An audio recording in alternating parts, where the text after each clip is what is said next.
on speaker, so anything you say, probably Millie and I can hear. We probably won't be able to hear a whole lot around the room, but we can try to repeat that. Okay, here we go. Not quite 5:30. When you open the meeting, you want to mention that she is. Yes, and we have to do roll call votes for any votes we take. Yep. And Ann told me that. Yep. Can you hear? I can hear her. Yeah. Ann is on speakerphone because she's having rehabilitation done. So she wanted to join the meeting. Hi, Ann. Hi, everybody. And we have quite a crew here tonight. We're popular. It is good. I wish they'd come every week. I want to call the meeting to order a little early. The first thing on the agenda is public input. Other than who's on the agenda, is there any public input? I do. Come back. Okay. Heidi? Yeah. I would like to know how you plan to eliminate an administrative position over $100,000 that the district has had over 20 years. In the last 10 years, I believe it's been over $1 million that over the 10 years we've paid $1 million. Why should I endorse something that I have no idea how you're going to fill the responsibility of this position? You want to answer that? Yeah. I don't think we can As soon as I answer. do this. Oh. Did you lose Ann? No, I'm here. Oh, There we good. go. All Okay, right. Did you sorry. hear the question? Do you want me to repeat it? Please, Heidi. Okay. Heidi's We all asking. know that you're cutting an administrative position. I don't know who it is or what position it is. Right. I would like to know, why should I endorse something that I have no idea how you're going to fill the responsibilities of this position? You're asking me to go vote in 2 weeks on something that and I've repeated myself meeting after meeting, and I get no answer. So how are we going to, or you guys are going to fill this $100,000 position? How are we going to fill? Who's going to take care of this? You're worried about if we're able to take care of the The duties of one less Yeah, administrator. That's a huge amount of money. So I believe the position is a important position within the school district. Yeah, and I think there's been lots of speculation on the amount of money. For the record, it wasn't. It was basically the dollar number or figures that were generated was what an assistant principal makes. Salary benefits. That doesn't mean we're eliminating an assistant principal position, but I think there's a lot of people trying to figure out and do the math and look at how much this salary was and who it would be or what it would be. Heidi, I don't know. When you cut $600,000 out of the budget, and we've already taken over 500 or tried to come up with another 500,000 because of increased expenses and so on. You start cutting teachers, you start cutting programs, you start cutting all over the place like we had to do. You're the first person that's ever come to me and said, "Why are you cutting administration?" Usually people come to me and say, "Why are you cutting all these teachers? Why are you taking kids out? Why are you taking teachers out of the classroom? Why don't you cut administration?" No, I'm not saying that, but is it you that they're cutting? Is it our principal at Lakeway? Is it principal up at the high school level? Is it an assistant principal? For somebody to go vote on something, we should know what type of position this is. And you're asking us to vote on something that we have no idea what you're cutting and how you're going to fill the responsibility. Well, and you know, we probably still won't know exactly what we're cutting because so on the voting day you will not well, the know. deliberative session changed our budget, Heidi. We went in with a $600,000 and some cut, and now we have about $300,000. Okay. So we don't. The world has changed since the deliberative session. Okay, so now back to my second question. At the deliberative session, are you granting the wish on the voters of that night? I don't. The board is under no obligation First to. meeting we have to do. We'll decide. The board is under no obligation to grant the wish of the voters as it was presented. They have to put the money back in the budget. Right.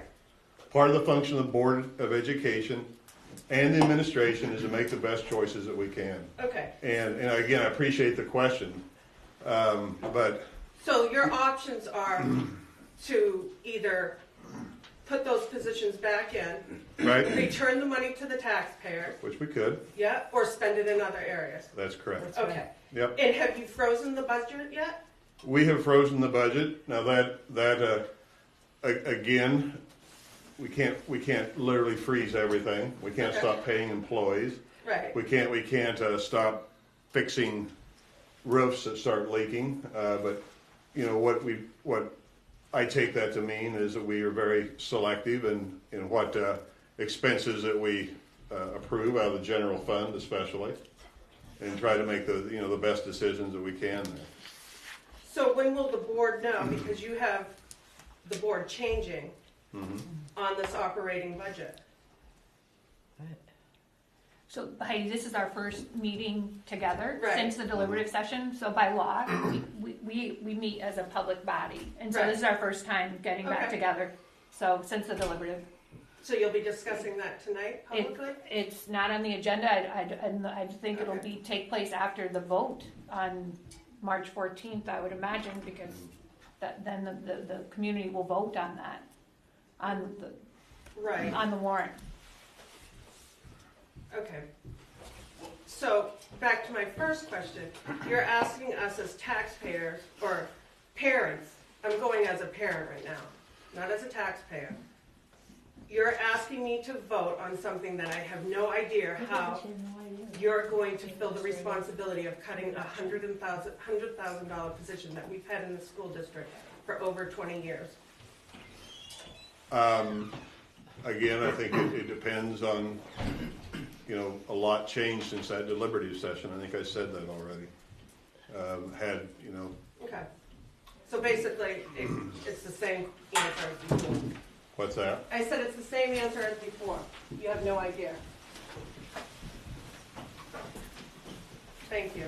Oh, we'll make a decision that we think is best for the school and educating the kids.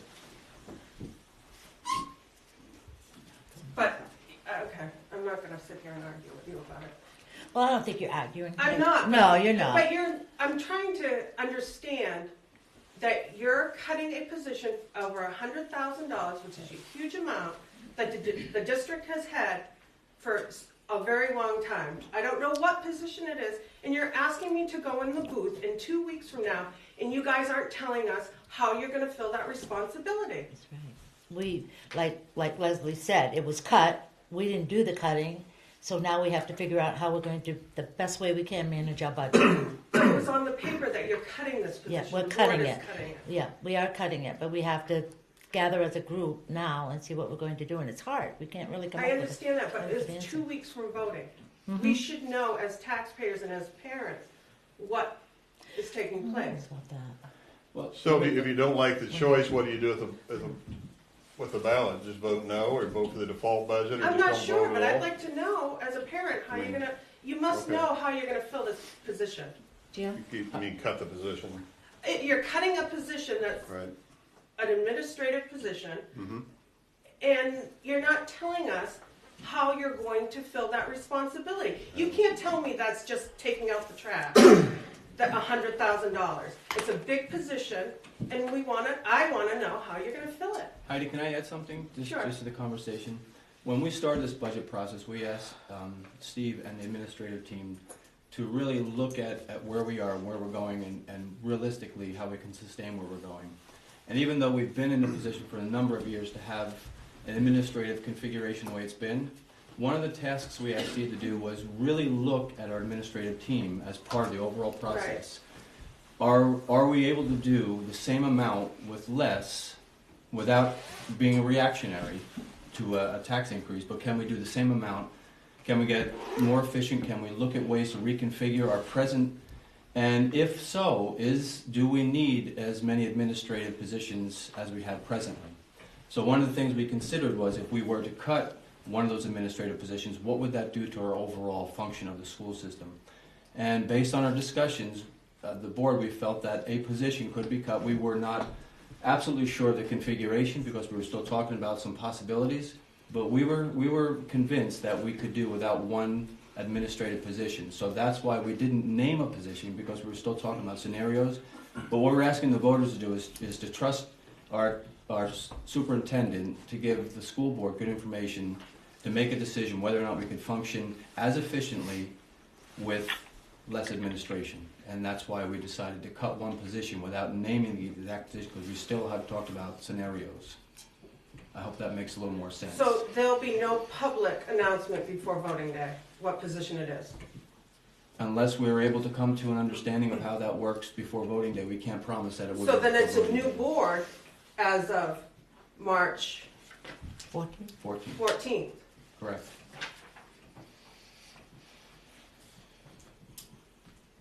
And unfortunately, that's the nature of a public Right. board, is we have to work with what we Okay. have, timeframes, but our intention is not to withhold the information, Heidi. It's more to ask for trust, that we've got good information as a school Right. board, that we can function with less administration efficiently. We just haven't decided how that configuration is going to look. So really, it's Okay. asking for a vote to trust that the school board has made a good decision in eliminating one position without having to actually be specific yet. Right. And when's the deadline, or when do you project that you'll know about the, on the deliberative session about the other issue that I Which just one do we spoke have? about the warrant article?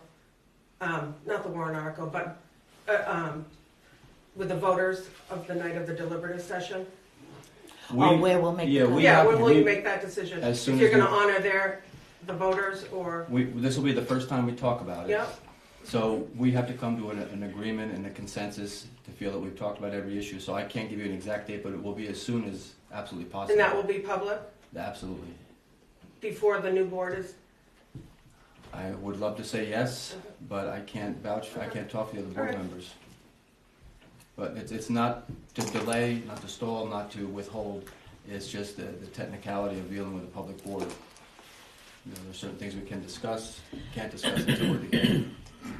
Okay, so those are the three options, because, I Right, mean, a lot of people don't understand that you can give the money back to the taxpayers, exactly. you can grant the voters' wishes that night, or spend it otherwise. Right, so we have to weigh those three, and everyone on the board has an opportunity to weigh in, and then we have to vote. Okay, So we will do our due diligence, and we'll be as upfront and as open as quickly as we Okay. can. So I hope that helps. all right, thank you. You're welcome. Anyone else? Okay. Look at the approval for the minutes of February 6th. Make a motion that we approve the minutes from February 6th. Okay. And it's moved in second. Any errors, omissions, or corrections? Nope. Really, I just wanted to make sure that my name was added to a couple of sections of the minutes because I did not attend for a very good. Right, you need to be excused, yeah, right. Oh, yeah, she does need to be added probably to February 6th as being excused. Yeah, so Okay. noted, Ann, Thank you. for both, I think. She's on the deliberative. Okay, make that correction, all in favor as they're corrected? Aye. Okay, ayes have it. Ann Wiggins. And Ann Wiggett, yeah, we have to do roll call, I remember it, because Ann is on the phone, so we'll have to do the roll call out, guys. Okay. So, Robbins. Hannon? Cook. Nelson. And she said, Full and name. Millie Nelson. Give the full name. Ann Wiggins. All right, and now the approval of the February 6th deliberative session. So moved? Second? Okay, any errors, corrections, or omissions, other than making sure Ann is on there as excused? Yeah, I would just correct the spelling of dilutus. It's a uppercase L in dilutus. Okay, anything else? Approve with the corrections? We have, There's a couple on page 2 also that we noticed. Oh. Page 2? Yeah.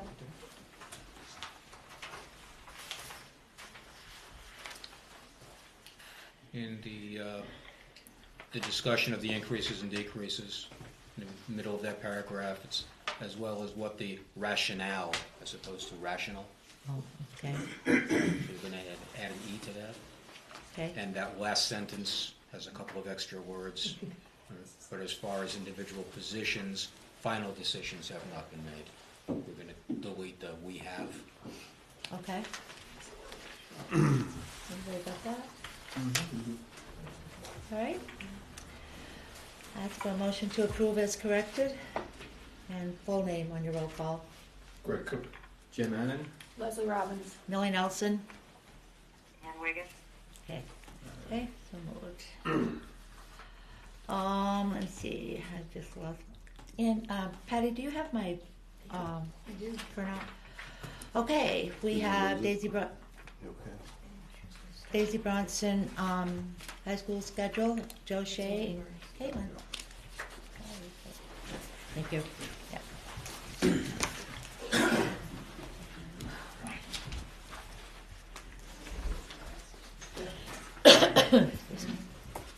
We're looking to make a schedule change for next year, going from what we have now as a hybrid through the middle school, 9th grade and 10 through 12. There are 3 different bell schedules going on at the moment, and we're moving to a day 1, day 2, all year classes for the most part, with very few semester-based classes left in there. And you'll see some of the rationale.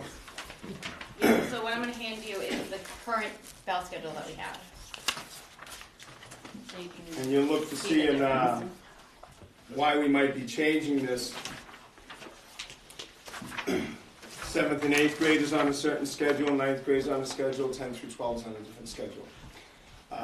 Which we, as the Daisy Bronson Middle School moved over, and we took the schedule as they had it in 9th grade, which we tried to change to meet the needs of all year classes for English and math.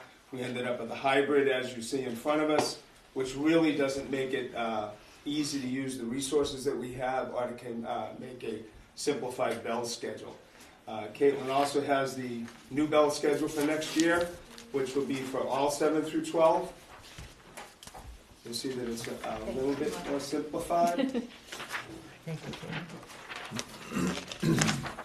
There are definitely pros and cons for any schedule we go to or move from, of which you'll not see total agreement on by staff, depending upon which flavor they like. But in moving to a day 1, day 2, we do line up with 3 out of the 4 North Country high schools and middle schools for next year, instead of being one in the middle. We do go to all year classes for almost all, except for a couple of very high-end high school classes like calculus and pre-calc, possibly a couple of others. But the schedule has a few reasons for it. As you look at the new schedule, did you bring these out? Yep. Okay. As you see, the top reason on the slide that says the sheet that says new schedule. There's a couple of different ones there. You'll see that there's some increased intervention time in there. What the new schedule does is it creates more course time for them. It creates more remediation courses as necessary for the students who aren't quite getting the material as presented within the class time that they have.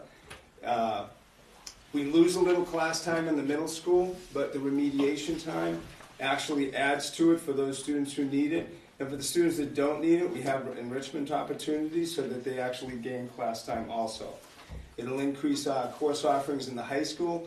It'll allow us to move into more AP offerings, which we've been trying to do for a while. AP courses are very difficult to do, semester-based. You're either giving it to a first semester class and you get quite a space there before they test in May, or you're trying to cram everything in the second semester to get them to that place in May. When you do run a day 1, day 2, all year class, AP courses seem to work a lot better that way, and it allows our offerings to increase in that way. We're adding an AP World History.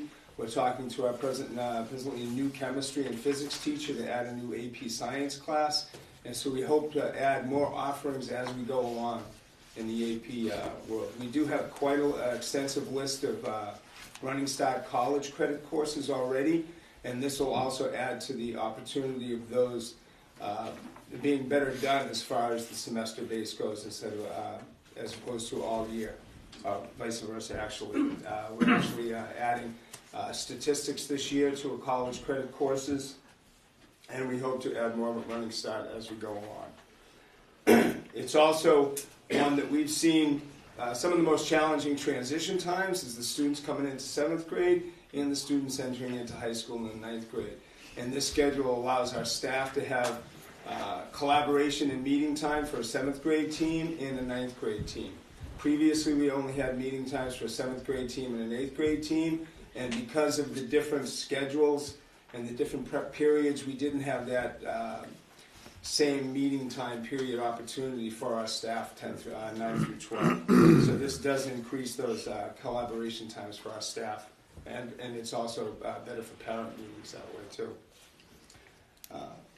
So the even though there won't be an 8th grade team anymore, technically, the same teachers will have most of the same students, so they'll be able to talk about students at the 8th grade and 9th grade level. So we're technically losing the team, but not really in the sense that we can still talk about students and meet with parents and help them out. Okay, other things, with the new schedule, it brings all schools to a unified schedule, as we see by the Bell schedule. It allows us to use our resources more. If we had a high school teacher teaching 9th grade math, they couldn't slide into different levels of courses to meet student needs in the old hybrid schedule that we had. It also allows us to use our facilities better, to have everything on the same time schedule where we can use rooms when we need to, and allows scheduling flexibility to meet the student needs. Whereas a student who comes in from another school might have a different sequence of their math, science, English, or social studies, and because of the 9th grade being a hybrid and the 10th grade being on a different bell schedule, it's very difficult for students to come in and do both. Superintendent's daughter, for instance, came in this year with a little bit of a different sequencing, and it takes some work to make that happen for a transfer student. But with the new schedule, they'll be able to be very flexible and move back and forth between 9th, 10th, 11th, 12th, and even it allows an 8th grade student who's ready for a 9th grade algebra to take that class, or a 9th grade student that still needs pre-algebra at a different schedule to be able to be moved around in that realm. There are definitely pros towards semester-based, like in a pre-calc or a calc, but I think if you as time goes on, and that first year or two of moving into this schedule, we'll be able to move that pre-calc into a junior year math class and actually move Algebra 2 up and prepare our students better for SATs in the future that way also. Any questions? Have you guys done any survey of the teachers or the students or the parents to get their feelings or their thoughts on the change? Because this is a pretty big change for everybody involved. We've talked a lot. We've had a lot of collaboration with staff. We've had scheduled talks over the last 2 years over this. We almost moved to this type of a schedule last year. We took a slower approach to it, and we started earlier this year and collaborated with staff to see what they felt. We've had this up in our conference room for quite a long time to come in and have teacher input and go in and do it that way. Okay, because a key part to this is going to be buy-in. Yeah. So if your staff isn't buying in, or your kids aren't buying in, or parents aren't buying in, this will struggle. So I just think I just want to make sure that that's been at least addressed, that the staff has had a chance to give their input fully, and that their concerns are listened to if they have concerns. Yep. Mm-hmm. Yep. We have, and some of those concerns were, if you look at a 60-minute middle school class that is every day all year, and you go to a every other day block schedule of 82, there are minutes missed. But we're looking at that opportunity of remediation time for the students who need that extra time, whereas there are some students in that classroom that don't need that extra time, able to take enrichment time. So it benefits both in that way, with the flexibility of it. And we're looking at resources definitely being better utilized and better more course offerings being able to line up with it. So for example, if I'm in geometry, so now instead of taking it for a semester, I'm going to take it all year long. Yeah. I like that. So if you're enrolled in math, you're going to be taking it all year long. You're not going to have these dips where you don't have it for a semester. Right. Yep. Whereas you could have a geometry first semester, not have math, and then 2 semesters in a row not have it if you're on a semester base. Whereas this is every year. Do you see any potential for our 8th graders who have the ability to take Algebra 1 during 8th grade at any point? Absolutely. Oh yeah, on the Because schedule, I know absolutely, there's yep. been quite a bit of pushback on that in the past, but Yep. if you look around the country, that's happening in a lot of places, Yes. so. This allows that to happen.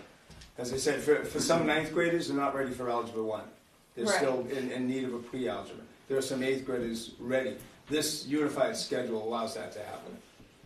You know, whether they're going to be an Algebra 1 class could have 8th, 9th, and 10th graders in there. You know, the 10th graders who needed pre-algebra as a freshman, the Algebra 1 for the 8th grader who's ready. Because math is that one place where students are a good 2 to 3 years apart sometimes in the same grade level. It makes it the most difficult one to have a heterogeneous grouping. You know, and math is almost a self-selecting according to ability. We'd love to be able to bring them all along and have it go that way, but it's the one place that heterogeneous grouping is difficult. And could you just talk a little bit more about the upper level pre-calculus and calculus options? So what, I know you said those might still be semester-based? For right now, the thing is if you change it all, you're gonna have a bump of a year where Algebra 2 People goes lose into out, pre-calc, yeah. and then they're not gonna have calc. Okay. So we've gotta look at whether we offer 2 pre-calcs or 2 calcs in 1 year. We've gotta make a transition. We have the same thing with world languages going into a Spanish 3, French 3, or a Spanish 4 maybe. As you're looking at how to make that year, that bump with that year, whether you add another course or actually delete one from that possibility year. We don't want to lose a pre-calc and a calculus opportunity for our higher end students and maintain that. So if we have to offer 2 pre-calcs in 1 year to make that transition so our students don't lose those opportunities, we will. This does create, this creates the amount of course offerings that we have the ability to do that and actually offer another upper end science and have that AP course. And maybe we're not going to fill it with 15 to 18 students, but we still want to be able to have our students be have that strong transcript when they're entering college. I think this is great. It's a step in the right direction. Just ask one question regarding the AP classes.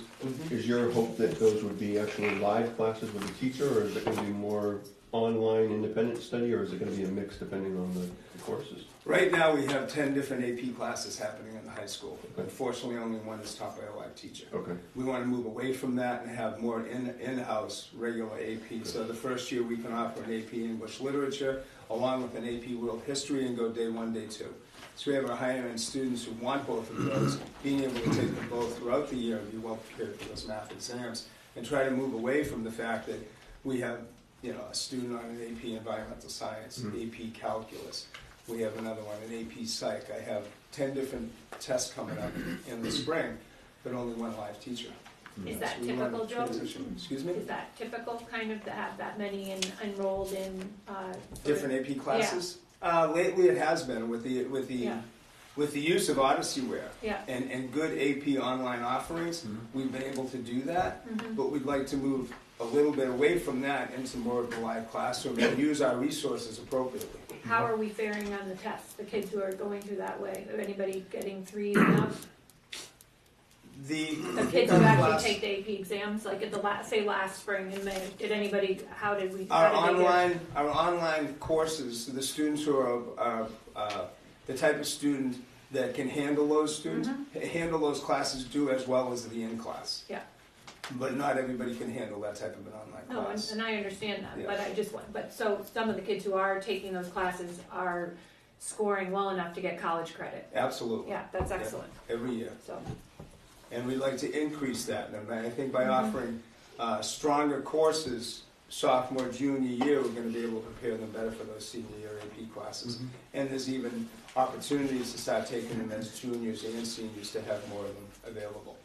We should have students graduating with at least a half a year of college credit under their belt through college credit, through Running Start, and for the AP situation.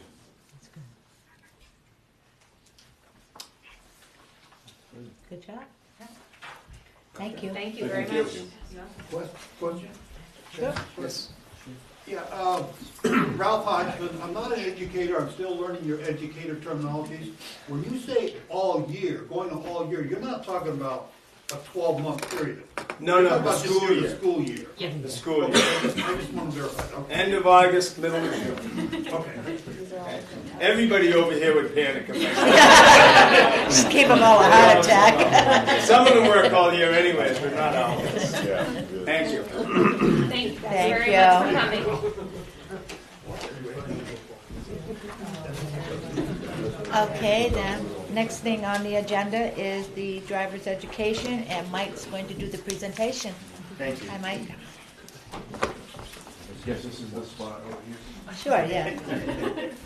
Good afternoon. My name is Mike Doucette, and I'd like to thank Superintendent Niles and the board for allowing me to speak to you regarding bringing driver education back to Littleton. And for those that don't know me, I've lived in the North Country since 1983 with my family. At that time, I was a trooper with the state police. I spent a total of 24 years with the state police, and during that, and I retired as sergeant in 2004. During my time with the state police, I was trained as an emergency vehicle driving instructor. Along with two other troopers, I helped develop the driving program that's still being used by the troopers today. I was a driving instructor with the state police for 19 years. In the last 6 of those years, I was a chief instructor and ran the program. After retiring from the division, I worked mainly for 2 driving schools, one local and one in Florida, where the main focus of both schools was tactical and rally driving, driver training taught to special forces operators from all of the top best teams our country has. If you've heard a name of, or an acronym of a specialized special forces team, it's likely that I've trained many of their team members. I got done at the local driving school in November of 2015 and was still traveling to Florida and considering other driving opportunities around the country when in March of 2016 I started getting approached by local parents asking if I'd consider teaching driver education to local teens as they were having great troubles finding classes to get their son or daughter into. To be honest, I had not given it much thought for several years as I looked into it once and I learned it was a 2 to 3 year process to get certified to teach that curriculum. Given all the time and effort it would take, I was much more happy training with the special forces operators at high speeds, sliding cars sideways through the road. Me too. So I sort of brushed off the thought until about the 5th person asked me about considering this in a 2-week period, telling me of the hardship finding a course locally. I started to look again into what it might take to become an instructor. From what I had previously known, it would take a year of classes at Keene State College.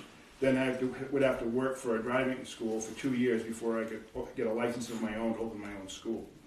So that was the old information, and that was what I was going to see if it was still the same. I told those asking me about that it would take that, and if I can get a waiver of some of those courses or speed up that process, I'd be willing to consider doing it. So the first week of April of last year, I called Keene State College and spoke to their driver education program coordinator and asked if they might give life and work experience credit for me, as I had been teaching various driving programs for about 30 years. They said they could not, as it is a certificate program, and ultimately meaning they'd lose the tuition if they gave me any credit for any of the courses. They said I should speak to this person who oversees the program for the state, as they felt he could probably waive some of the requirements. So I contacted the trooper who oversees driver education, and he offered that he felt that Keene State College should be able to consider my experience and possibly give me credit for some of the required courses, but that the current New Hampshire Code of Administrative Rules does not have any provision in it to waive any of the required certification criteria. He referred me back to a different person at Keene State College, and this went back and forth 2 more times. Keene said the state should waive provisions, and the trooper running the program said he couldn't, and Keene should be able to give me credit, and they would not. So during this time, I received many more calls and emails telling of the hardships people were going through finding programs for their teens. I was told of teens being on waiting lists for months, and a week or 2 before their class starting, the school being canceled, and then it leaves them to scramble for other options. I spoke with LHS Principal Melanson, who indicated that she regularly fields calls asking why LHS doesn't offer driver education. She was hopeful that I would consider teaching this curriculum and has been very supportive throughout this process. I also contacted my friend Bill Simons, who's here with us this evening. He's from Bethlehem, so full disclosure that he's not in district, but he was a time driver education teacher at Profile High School for his input about what I was considering. He was and still is very supportive and let me know that he was retiring in January of this year and would love to have me take over the program at Profile. I said that might be a consideration, but my first loyalty was to Littleton, as the program at Profile seldom has room for any Littleton students. He went on to tell me much of what I'd already heard, that there are few options for driver education in the North Country. I'd like to introduce a couple of parents for you to hear firsthand some of the many stories I was being told that led me to pursue becoming a certified driver education instructor. My first parent is Sadie Millen, who will tell of her family's experience back in 2016 when I was first hearing these many stories of hardship. Sadie? Hi, Sadie Millen. I have 3 children. 2 kids are still in the school system. 1 has graduated, and he took driver's ed here in Littleton with Glenn Stillings. My daughter was signed up with Glenn Stillings to take driver's ed in the spring of 2016. Sadly, he passed away, so we were scrambling to find someone else. We contacted Profile, but they were not taking on any outside from Profile unless your parent worked there or you were a student there. So that was out. And I heard that Lisbon was not taking on any outside students either. So I called Lancaster, and their schedule was full. I called Northern Driving School, and they offered a class in Whitefield and Berlin. Whitefield was full, and I really didn't want to have to drive to Berlin. So we were kind of stuck. Then we decided, well, let's try and get into the next class after this one and see what the waiting list is. So Whitefield again was booked for the following class. Lancaster, the schedule was just crazy and just was not going to work for us. And then again, I was not going to go to Berlin 2 or 3 days a week. So luckily, the Northern Driving School called me back, said that she was going to open a class in Jefferson because she had so many parents contacting her. They ended up having 30 kids in that class in Jefferson, ranging from Littleton, Lancaster, Whitefield, Groveton, Gorham, and I think Canaan, Pittsburgh. In Woodstock. Do you have somebody from Woodstock? Woodstock. So Jefferson was kind of the center point for everybody. And we had 6 students from Littleton, including my daughter. And my schedule was flexible enough and I had a vehicle big enough to take all 6 kids to Jefferson. The other parents, just did not have a way to get their kid there, whether family or their work schedule, the flexibility just wasn't there, or a vehicle to take all the kids. So I would drive them up, and I'd wait in Jefferson because it's a hour round trip, and it's no sense for me to come back to Littleton and turn around and go back. So I ended up working out with another parent whose schedule was better for the afternoon to pick up there. So I drove the kids up, and she in turn would go pick them up, which worked out. But I have, my youngest is in 7th grade. I know it's a ways away, but as a parent, time creeps up on you, and now it's time for them to get into driver's ed, and I don't really want to have to drive all those miles again to get them to driver's ed. It's just, wear and tear on your vehicle and time away. So I'm just hoping that take it into consideration and bring it back. Thank you, Sadie. The other stories that you're going to hear tonight are more recent, because the stories I was hearing last year, those folks have dealt with the issue and either traveled somewhere else, so they're not here this evening. But Chris Murrow is also one that's recently been looking at driver's ed. Yeah, Chris Murrow. Got my son who needs driver's ed right now, in the process of trying to find a driver's ed class for him. I able to find contact information, call, leave messages. I don't get return calls, or I get partial information. I was told of a class possibly starting in Jefferson in like 2 weeks. Ask for information if there's spots available. How do I go about registering for the class? and I get no return calls back or anything. I found that the class in Lancaster right now, there's 2 more classes coming up for this calendar school year. Both classes, they say, are full. The next class being offered isn't until August, and that's in Lancaster. Berlin, there's 1 class right now going on. There's another one scheduled. That one is full. And then as far as other classes around, I haven't been able to find anybody, that has open availability. So right now, it looks like the soonest that he possibly would be able to take it is going to be August. And this, I won't say procrastination, but, trying to go and find these classes, what I hear is, they got to be 16 when they finish the class, so, you can't really enlist them right now, sign them up right now. Well, then I find out, people are signing their kids up now and, almost a year ahead of time because these classes are so full.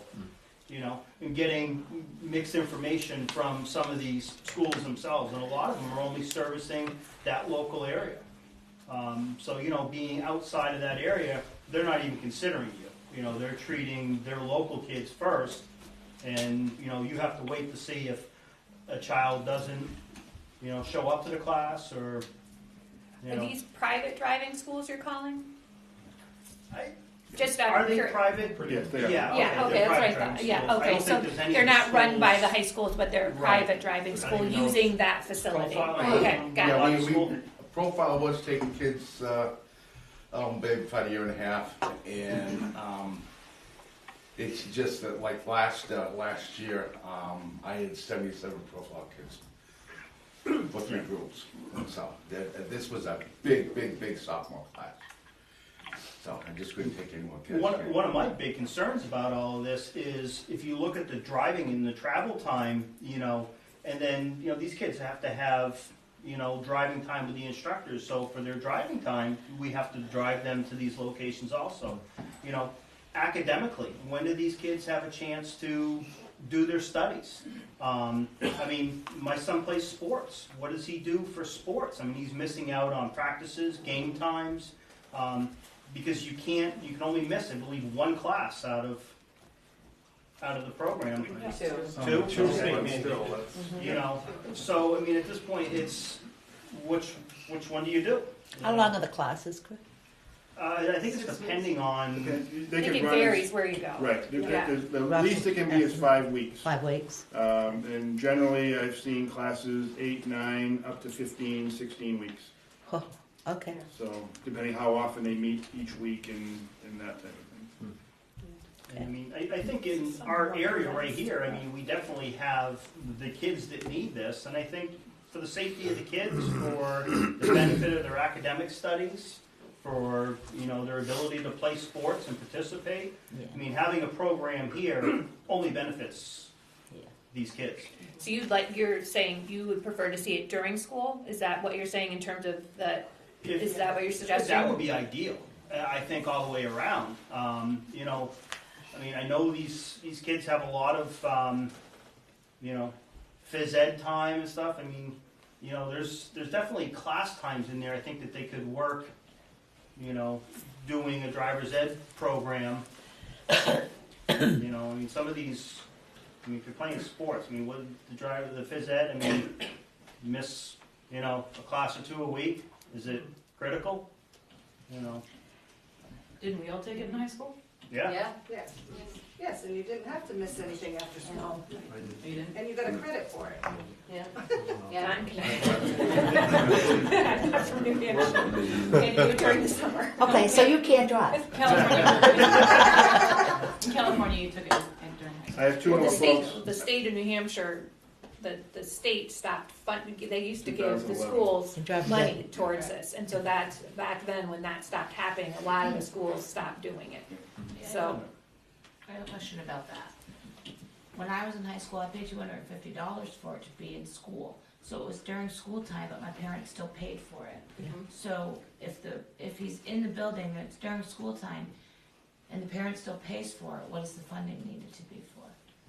We'll get there. Yeah, that's Yeah. a lot to that, actually. We'll get there. I have two other folks, Larry Levitt, you just recently had an issue in, please. Yeah, Larry Levitt. We've gone through the same thing as Chris. I'm trying to get our daughter into a course. We had her signed up in a course that started just this week, or this past week, but she was unable to keep it because of schedules with basketball and other things. The schedules weren't made at the time that we signed her up. Next available class through that organization was August, like Chris said. And then I called a bunch of places. I got a list on DMV. Some aren't even open anymore. Some are just doing their surrounding towns, or they're just booked way out. So we've been not having very good luck. And we actually signed Gabrielle up last summer. I called in August because I knew everybody else was having the same issues. So I called to try to get her in. And at the time, obviously she couldn't, November was available, but she wasn't old enough at the time. She was going to be 16 in January. So I said, put us on, the next available. She said, well, February would be it. And I said, well, when in February? Because that's, she plays basketball and that's her first choice. So she said, well, it would be the end. And I'm thinking, oh, maybe we could kind of work it out. She said she could miss 2 classes. And I'm like, well, we might be able to, work something out. So I said, well, just do that. So I sent them a deposit back in August of last year.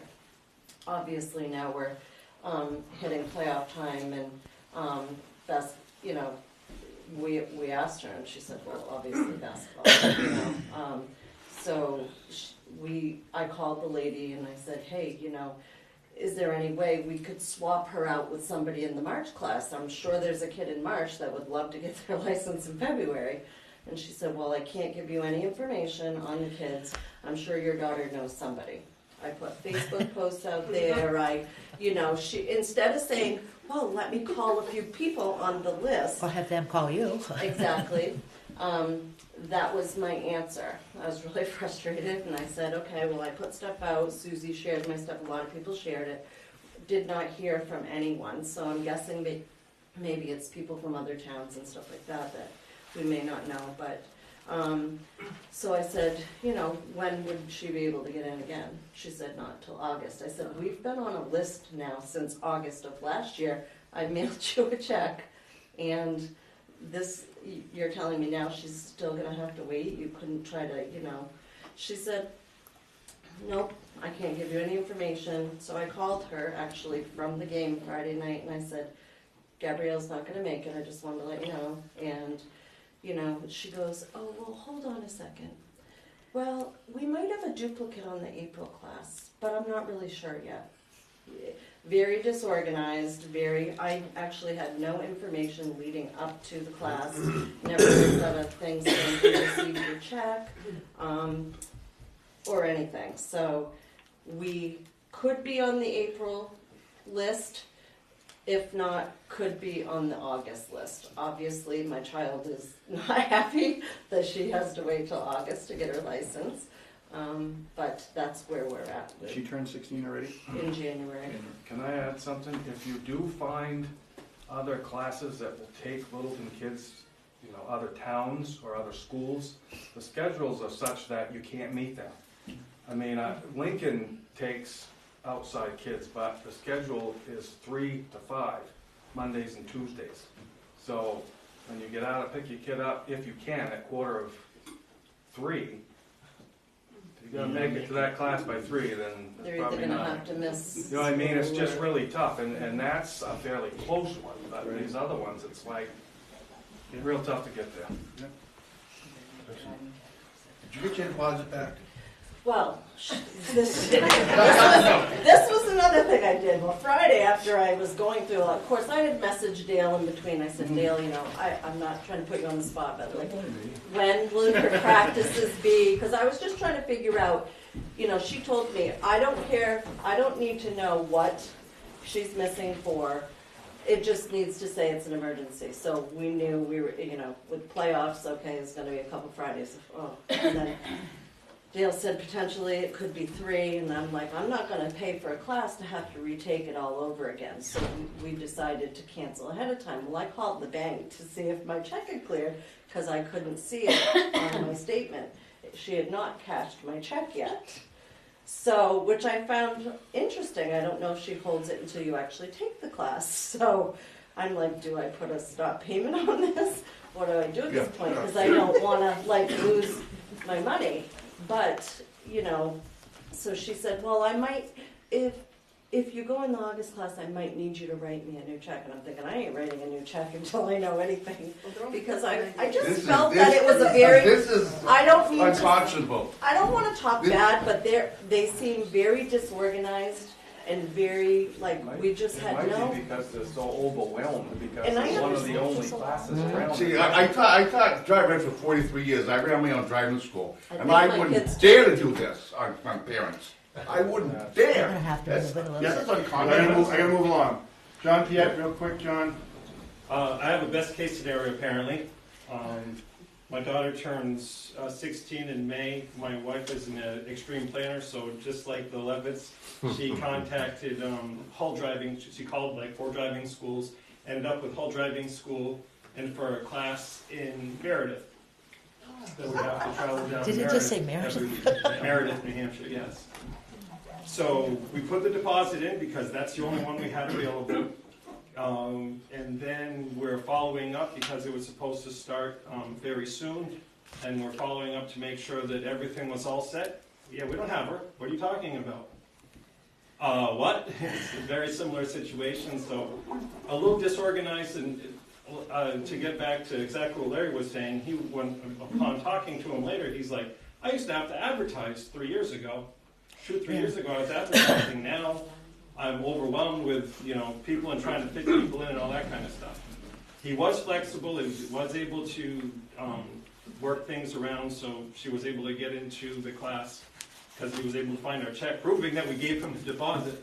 And then it was his mistake that she's taking driver's ed in Woodsville, but that's, 2 trips to Woodsville every week. It's a 2-hour class on Saturdays and then drive time on Friday nights, which makes it difficult to do some of the other volunteering work that she does. But anyway, when on my way in here, I took our great public transportation system so people around here don't have to drive.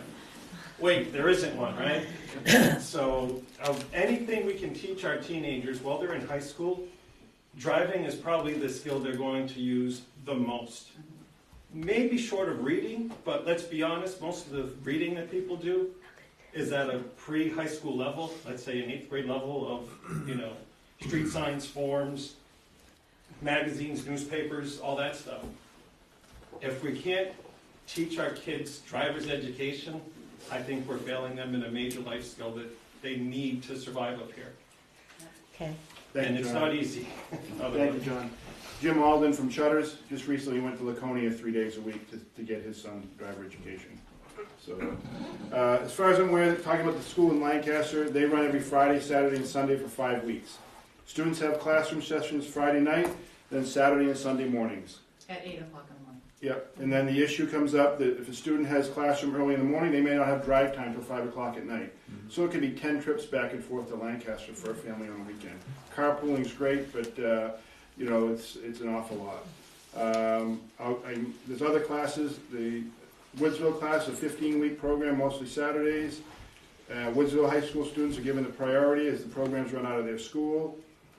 Profile, they also give priority to their kids before they'll give any seats to anybody else. And the person that's running it, that's doing it over there now, Bill recruited to do 1 class, and he's only going till June. So Profile is going to be looking for someone to do the same thing soon. I need to go back to May of 2016 to give you the whole story here. Given the situation and the letters of support I received, the story is similar to what you've just heard. I made a request to the Commissioner of Safety to consider making an emergency rule change to insert a provision that would allow him to take in life and work experience. He moved me to the Director of Motor Vehicles to work with me to see if there's something that they could do. And Director Bilecki also felt Keene State College should be able to do something. Made some calls on my behalf. Still no luck with them. And she tried to get me to get the first course waived for me. The first course was the Introduction to Traffic Safety. Trooper for 24 years and still a part-time deputy sheriff. I think I had the traffic safety covered, but they wouldn't bend. Keene State. Keene State. Yeah. So ultimately, I also found out through Director Bilecki that if I got what's called a provisional certification, I could teach as an employee at a high school after getting that initial certification. Now, a provisional certification, you have to take 3 courses: the Intro to Safety, the in-class teaching methods, and the in-car teaching methods. After those 3 courses you've taken, then you can take the test. You have to get a 90 or better to pass, and you can get a provisional. You have to be an employee, and you can have an in-school driver education program without having to be part of another school. After you get this provisional certification, you have 2 years to take 5 additional courses. And then after those 5 courses in 2 years, you can apply for what's called a standard certificate that then allows you to open your own school. Okay, so the information the director gave me was great to hear, as I felt I could get started and, you know, if things worked well, get into the and start a program. So I wasn't happy. I was still going to have to spend the time and funds and to go to Keene, or actually ended up being in Manchester to take the 3 courses. I didn't think I needed them to teach that curriculum.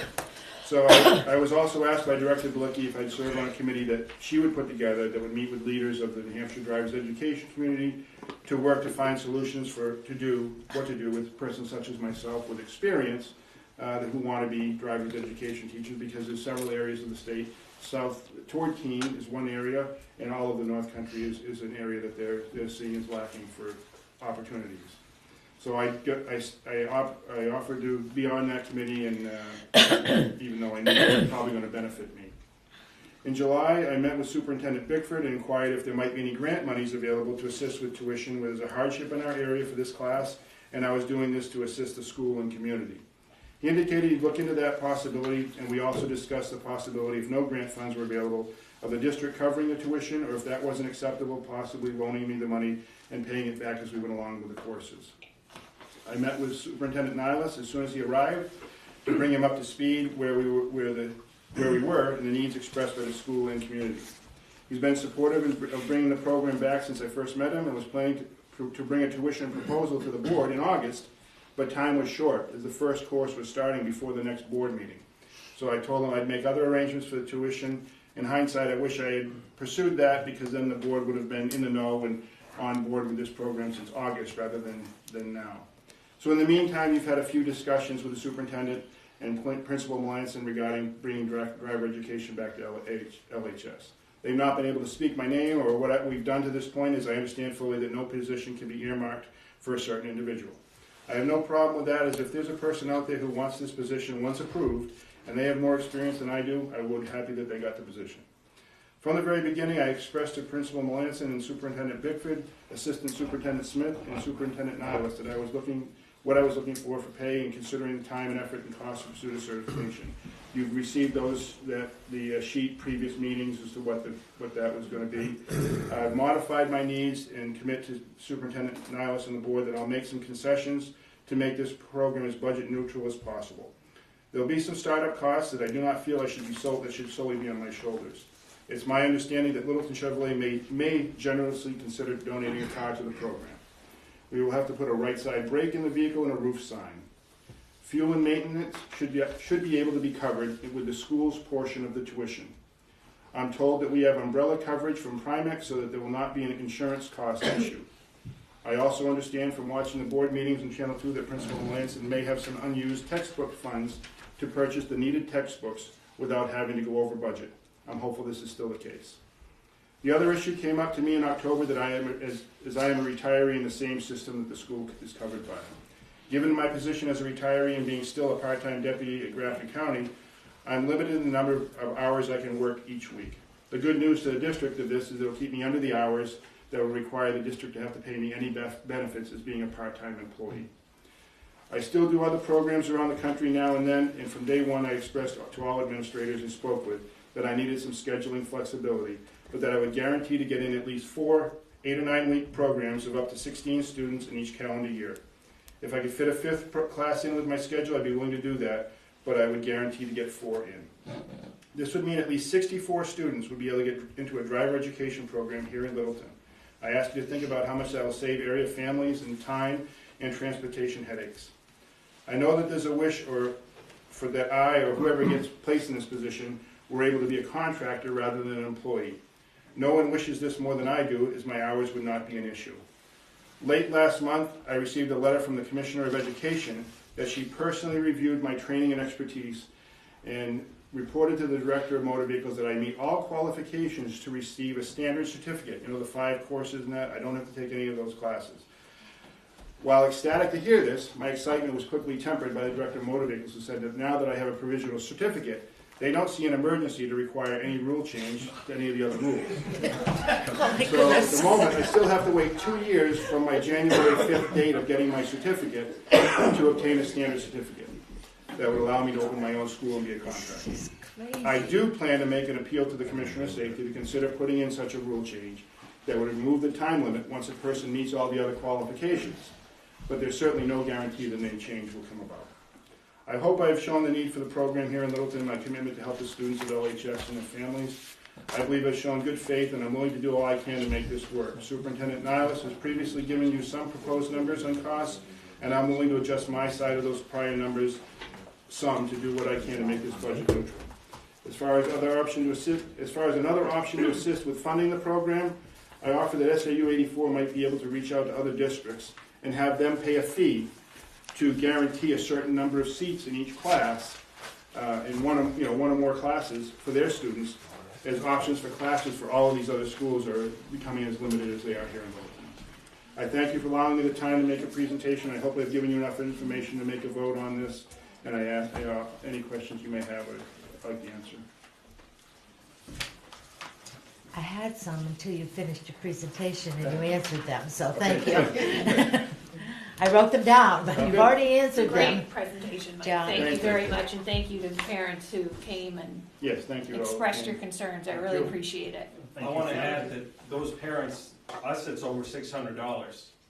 The private driving schools, so back to Tabby's point, that even if the school, to help make it budget neutral, even if they charge the parents to take the class $300, $400, $500, $500, I would be happily paying the same price to Littleton, so I don't have to truck to Littleton and to Woodsville twice and sit around for an hour, because what are you supposed to do? Drive back and then drive back while your kid's doing what they need to do? And so our kids don't have to choose between sports Right. or, driver's ed or other things that they can, do. You've really presented your case very well, all of you. And like Leslie said, it's good you all came, and we thank you for that.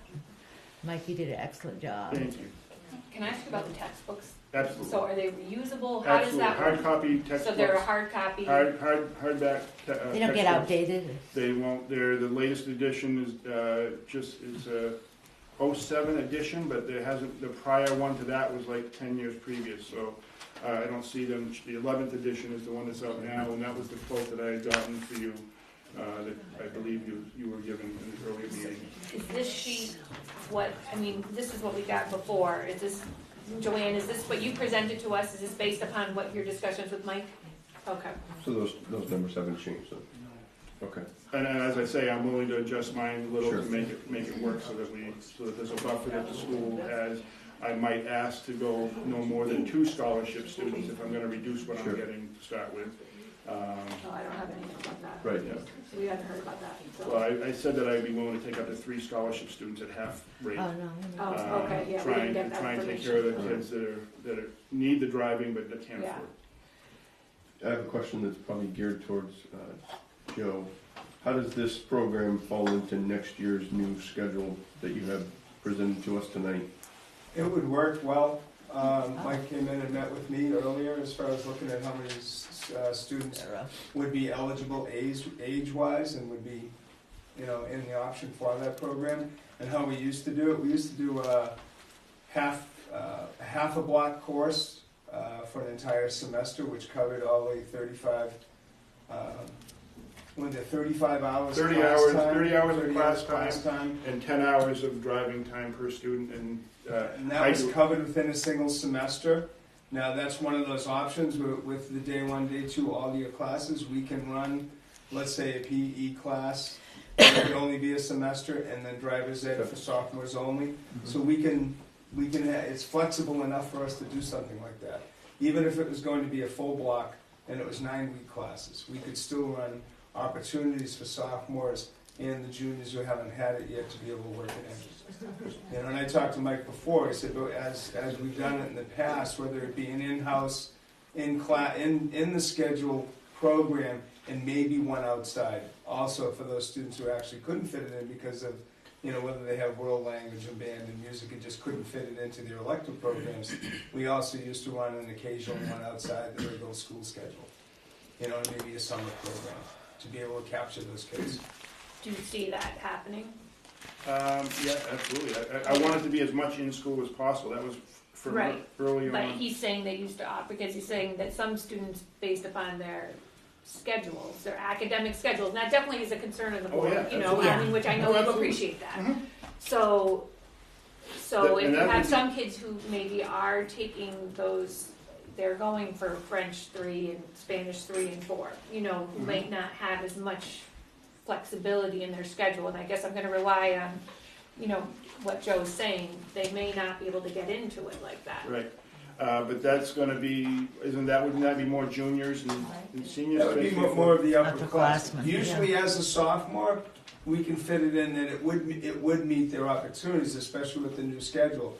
The older schedule, we had less opportunities and flexibility to do that. Right. The new schedule probably opens that up so that all sophomores could probably handle that, including band and But you've chorus. got to turn 16 while you're in the class. So No, your that's August been- birthdays and your September It's been birthdays. changed. You have to be at least 16 by the end of the class. Right. You can be over. No, I think- know, I but they're think not they- going to get into it sophomore year, Joe, is what I'm saying, because they're not going to hit 16 until it's, you know what I mean? You've Right. got your birthdays, you've got kids who are not going to turn 16 in the school year.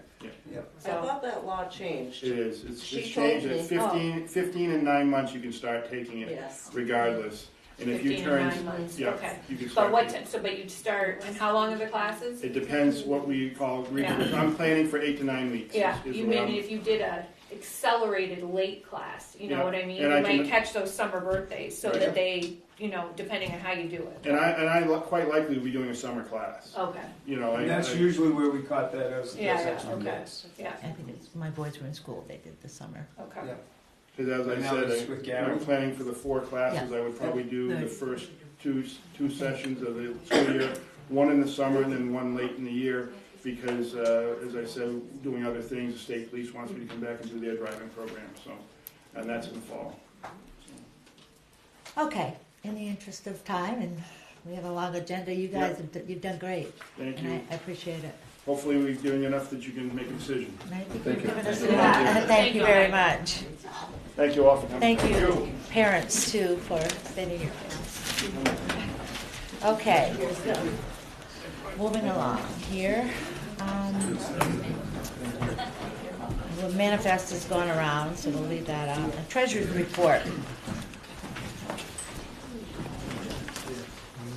Should have before you either on your screen or on a piece of paper the Treasurer's report for the month of January and year-to-date for the same period.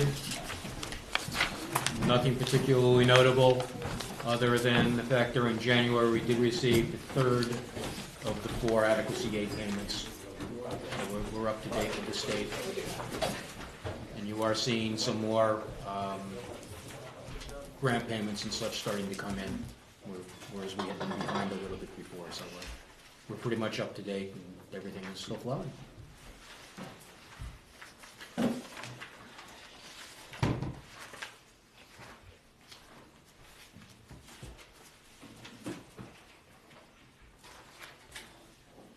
And the treasurer did review that this afternoon and signed off on it. Okay. Any questions on the treasurer's report? No. All right. Unfinished business, we have the school calendar. You should have a paper copy as well as one digitally. I don't think there's really no big changes in this from what we looked at before, other than the administrative team recommendation was that we move the first day of school. Do you have that? Back a day and go through the 15th of December instead, or the 22nd of December, instead of stopping on a Thursday, go through the Friday. Makes sense. Yeah. And then the other was a change of the staff development from March 16th to March 30th. Rationale for that was to allow a number of our staff to attend other staff development on the 16th, specifically our special services staff. Steve, can I make a request? Sure. Maybe not for this calendar, for the following year calendar. Uh-huh. I've had a number of parents ask why we still have a winter break in between. We have Christmas break, we have April break, why we still have the winter break. The February one. The February one. Uh-huh. So could I make a request that, maybe not for this calendar because it will maybe too soon if we're going to approve a calendar, but for the following school year that we do survey of parents and staff to see what the overall feel would be, to see if that's something that we even consider for the following calendar. Sure. Yeah, and also working with our partner schools, which is we have some discrepancy here and there, but for the most part, we're pretty much in sync with them with our tech ed programs that we share. But absolutely, yeah, there may be some desire to end the school year sooner, start it later, lengthen the maybe whatever. So when do you think, what would be realistic, Steve, to get a survey like that done? You know, and what do you think is a good time frame? Because this would take some real advanced planning to do something like this. If we set it, I'll defer to Dale. If we set it up on a Google Sheet or even a Survey Monkey, it could be done pretty quickly. It depends on how quickly the responses come back. Yeah. That's really what I mean, it would go out instantly. What drives that? You know, Yeah. with the drive. It could be done pretty. Maybe look at a draft of the survey. That would be. I mean, that's how we would do it. We wouldn't do paper pencil. Right. Well, the staff too, it affects the staff. Of course, and students. Yeah. It'd be Not good to just- ask all three as well. And then, because right now it's February and then again in April. Right. So that means to get out of school earlier and Could mean. What do you Could be a think? mix of Could be a things. mix of Could be- things, extend. you have to do 180 days of, Could be half and half, could be starting a couple days later in the fall Right. and ending a couple days just has to earlier. do with opening and closing Yeah. of the school. Yeah, and still meeting the state requirement of days, so. Yeah, right. Do you think we could look at a draft of a possible survey for our next board meeting? Sure. Okay. Just We what can looks like. write. We can write You know, a does that make question. sense? Yeah. And then sort of Just get the information out there. look at, talk to you. It'd also be interesting to know whether or not the districts around us have the same Questions about questions. it? You know, Yeah. they've been approached by parents for the same Uh-huh. reason, because again, if we're looking at sending districts that are working with our CTC Right. program, if we were to go and the districts do not, there's 3 weeks right there that the Yeah, students it's- would be mixed Yeah. or Right, but mismatched. if we have the information from our staff and Yeah, parents, we can at least absolutely. share it. Yeah, You know what I mean, and say this is. Well, and it may be something that we might not be able to do in 1 year, but maybe 2 years, depending on yeah. getting everybody on board with the Exactly. idea. I know there are a lot of schools going to the one vacation week in March. They're doing that a little bit in New Hampshire, some in Vermont. So maybe looking at what they're doing and developing a draft Like an option, yeah. calendar that people could actually look at Mhm. with the opening and ending of school, so people can make a Yeah, decision. yeah. As a parent, I'd like to see an option rather than, would you like this, yes or no? And then without knowing, hey, and we would do this instead. Uh-huh. That would be very helpful. And since you have to check with the other schools to coordinate CTCs, then, you know, that means you'd have to check with the other schools before you send us out what your option would be. Right. Okay, Good point. thank you. I'll see those schools, those reps or the soups of those schools tomorrow, so I can tell them at least. I mean, I'm sure they've had that conversation as well. How you doing, Ann? We hear you. I'm fine. Okay. All Good. good. You don't sound it. Any That other was- questions or comments on the school calendar? Okay. No, I was just saying we need to make sure that, you know, for our sending districts, they're all kind of on board. Yep. Yeah. How it's gonna work out. Yep. It would be a process. It will We be a can look into it. process, yeah. Yeah. Next thing on the agenda is the review of the school district Yes, ballot. I'm sorry. On Do what? you want to go ahead and approve this one? Oh, This are calendar. we just going to go ahead and approve this Pardon. tonight? Okay. If you're ready. Make a motion? I guess, yeah. I'll make a motion that we approve the Littleton School District calendar. We have to make I was gonna make a motion to approve the calendar as presented. Second? Anyone? Second? Thank you. Moved in second that we approve the Littleton School District calendar for 2017, 2018. Roll call, Greg Cook? Jim Annan? Leslie Robbins. Millie Nelson. Okay? it's in favor. Thank you, Ann. Okay. You're welcome. All right. Now we can review the school district ballot proof. Millie, I just have one question Sure. in regards to the ballot, and I may be wrong, so I'm just asking for clarification. But, and Ann, maybe you can chime in on this too. For the vacant position that's currently nobody running, that's empty, if that's a newly elected board member who's never been on the board before, is that for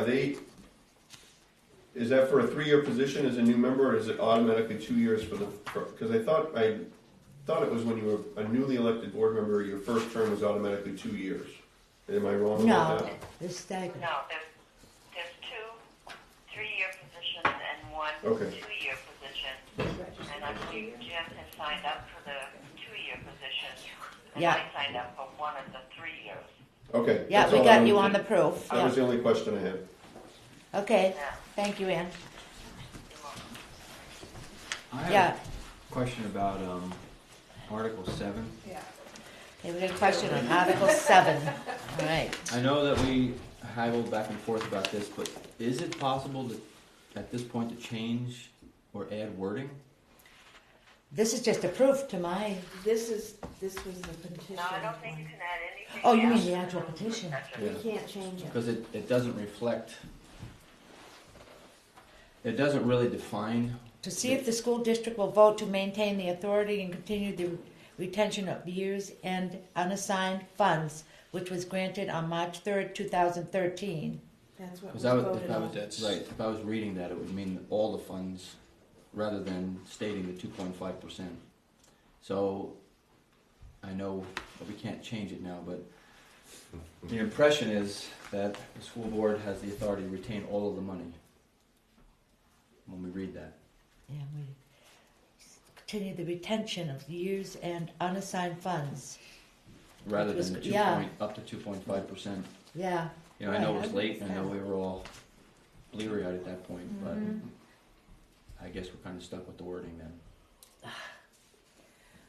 Well, So and it's interesting. how did, wasn't that Kate that changed that wording? Yeah, and I don't know if we actually caught that the 2.5% maximum was put in there, because the way that this is worded, it sounds like the school board wants to retain the authority to hold back all of the unassigned fund balance. That's it. So when that motion was made at the deliberative session, didn't Gerald ask for a handwritten motion? Yeah, and I Yes. think that was the actual handwritten motion, but I think that, I don't think she put the 2.5 I don't on think, you there. know, I don't think anybody was conscious. I don't think of that anybody mentioned that. It moved pretty fast when it Yeah. happened. It was- when it finally Yeah, happened. so it's a good learning. Yeah. Yeah, I don't know if we, Should've could we attended hand that out better. something on voting day saying that? Make it, bring attention to, Article 7? Tom just said we can't exceed 2.5% per We state can, statute. but they don't know But that. that's not what it says. It's not what it Right. says. That's not what it says. So, I asked, may we bring attention to it separately on voting day? Hand out a piece of run the paper that risk. says, You'd run the risk of being accused of politicking. Yeah. But certainly we can educate at your meetings and perhaps speak to the newspapers. it's misleading. Well, I mean, the only other thing I can think of is just call down the mic and see what his thoughts are about that, and we can move forward. Okay, that's a good idea, Ann. Ann suggesting we call Mike. Oh, well, see if there's anything we can do legally and not be politicking. Yeah. It's just to make the people aware. They may still vote however they want to vote, but it does read that we retain it all, and we don't. What's your deadline, Patty, for, sorry, Ann? I assume that you're on camera right now, folks. Yes. Yes. So maybe your comments might refer to the 2.5%. Yes. Yes. Yeah, I get it. Yeah. Just our concern about Article 7 does Yeah. not mention that the school by law can only retain 2.5% of the unassigned funds. Yeah, That's important. it's important the voters know that when they go to vote. This wouldn't grant additional authority. Right. Okay. My question is, do you need to vote on recommending it again? Because remember, it needed to come up again Yeah. after it was voted on. Well, originally it was not recommended. Correct. And And Attorney so, Elwell said that he thought that you would then have to re-vote whether you approved it or not. Oh. I think we would, now that the petition article has been changed. Right, because this says recommended, it does say recommended. Right, but we need to make Right. that, do that. I We would can like to change have it in that? our minutes for No, tonight. we don't need to make it official. This is not what we had originally on it. No, We I had, know. and so we need to actually do that vote. Yeah, originally said was not recommended, 5-0. That's right. That's Now true. this, Yep. now because it was changed, basically moved 180 degrees, now we say we do recommend 5-0. But do we want to recommend the way it's worded? I don't. I think we're stuck with how it's worded probably, but I don't know. Talking to We don't Mike, have I don't know. Can we leave it blank like the other one petitioned? I thought we couldn't change this. That would be a My question for understanding the is that attorney. the petition article could only be changed from the floor, which currently it has. Yeah, Right. that's true. But Yeah. that 2.5% apparently was not picked up in that situation. But we got recommended by the school board 5-0, and we never did vote on that. It was changed there. The attorney said you could do it after. We could do it after. Yeah. Because it was changed, you Right. know, I mean, Yeah. Before we ultimately, put it on the ballot. I mean, we really, I mean, I know what we're gonna vote, but the operating budget was changed too. Yeah, So it was. ultimately, we should, Yep. I would think we would wanna vote on that again, Yes. because that changed, We so, will. but, Good point. you know, so. Yep. So you're thinking nothing, don't, Well, I mean, some people are going to, if it's recommended by the school board, there are a few people who are going to Yep. agree with us. Yes, and they vote will. in favor of that, you know, Right. so having that guidance on this sort of unclear article might be useful. Yeah. But, yeah, I guess we're stuck with the wording as it is, and we would recommend the intent of the article, Mhm. and it's at 2.5%, so I'm still in favor of having recommended by the school board. Yeah. I am too, so. So we have to vote on it Vote on again? it. All right, well, all right. And should we put that in the form of a motion? Voting on. Pardon? What are you voting on? That we have to re-vote and visit this, that we recommended by the school board 5-0 on Article 7. It's on there. It wasn't on there, the previous one. It got put on there. We changed our mind and put it on, so now we have to vote again that we are recommending. The change was Article 7, we were recommending against Yeah. it, and now we're recommending for it because Because of of the change. Kate's of wording. change, yeah. So Okay? yeah, we need to approve the ballot. It's a sticky wicket, folks, that's all I can say. Mm-hmm. Yes. Say again? I said it's a sticky wicket. Yes, Yeah, it is. sticky wicket. So, somebody make the motion and we'll do a roll call vote. So I'll make a motion to accept the wording of Article 7, continue fund balance retention authority, as stated, to see if the school district will vote to maintain the authority and continue the retention of year's end unassigned funds, which was granted on March 3rd, 2013. Second, Roll call? Greg Cook? Jim Manning? Leslie Robbins? Millie Nelson? Sorry, Ann, I walked on you. No, it's okay. I don't know, Ann Wiggins, Thank you. hope it's correct then. All in favor? We're, anyway, in agreement. So 7 has to stay the way it is. I hope we can check with Mike just to double We check, will. because I We did should. notice We that will. I went to the town's deliberative Yeah. hearing, and they made all kinds of changes to their ballot. At the town meeting? At the town deliberative session, without doing amendments and stuff, they just had corrections to Oh. make, and they just wrote them in all, so there were a lot. We had one thing, I think, there were numerous ones, and maybe they did do an amendment. Go ahead, Ann. I think I would like to check with Mike and make sure that we're okay, because I do believe we have another meeting prior to the vote. Yes, we do. All right. right. And is it, a question for Mike too, is whether or not we can we put a notice in the paper of information that What was. can we do to clear that this was up? to clarify this in the paper without it being politicking, without, Yeah. but I think Mike needs to clarify that. But Okay. not only can we do it at school board on camera, but can we put something in the paper that would clarify it to the voters? What's your deadline, Patty, for this? I've got to get it ordered. Right, that's what I'm thinking. I can't wait till the next board meeting. Yeah, Well, that's and- what I figured. But Mike may let us know that we can't make changes to this, Yeah. therefore Patty can move forward with it. But if we can at least I know don't whether or want to not we do can we put have something in to, the We'll ask not to newspaper, this. We'll ask and, you. I think you we'll know, vote on this. Not a problem. If we can get an answer this week, Yeah. I think that would be fine. I don't think it'll affect this at all though, Patty. I Okay. mean, it's what we can do after to Yeah. maybe make it more clear. Okay. correct. Do they need to approve the overall ballot? Yeah. Probably wouldn't be a bad thing. We probably should go ahead and, again, we looked at that one issue, we probably should do the ballot overall as well, right? Shouldn't we look at Article 2, because that was amended at the deliberative session? Yeah, and everything else. We should. So we'll start with Article 2. Any concerns or questions on that? And we have to vote, right? I think we do on this one again, Yeah, because give it's it a That's the change. only one I was I agree. Yeah, it was- Not the wording, but the recommendation. right, Yes. yeah, not the wording. Do you want to say something, Ann? Okay. I don't know. This is kind of a screwed up mess, folks. I thought we approved the operating budget at one of our meetings, and then at the deliberative session, somebody added some money back in, Right. Right. and the voters suggested and voted on that. Yes. Right, at deliberative, yeah. Yeah, and I'm assuming that the school board also voted in the affirmative, because usually that was... Oh, you're saying we did our vote at deliberative session? Okay. I mean, Not that's with a what roll I'm call saying. vote That's or why you anything get the like blue That was a card. secret ballot. I'm sorry, what, Ann? That's why you get the blue voter card before you sit down, so that if there's some... No, we didn't do that. We did not do that. And it was a secret ballot, when they amended this budget, it was a secret ballot.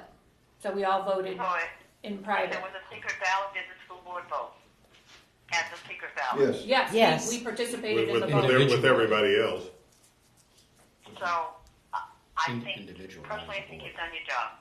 Well, I But guess- you don't know how we voted. It says the school board vote 5-0. But I understand that, but the number of votes was in the affirmative for the increase in the budget, no matter which way you guys voted. Okay.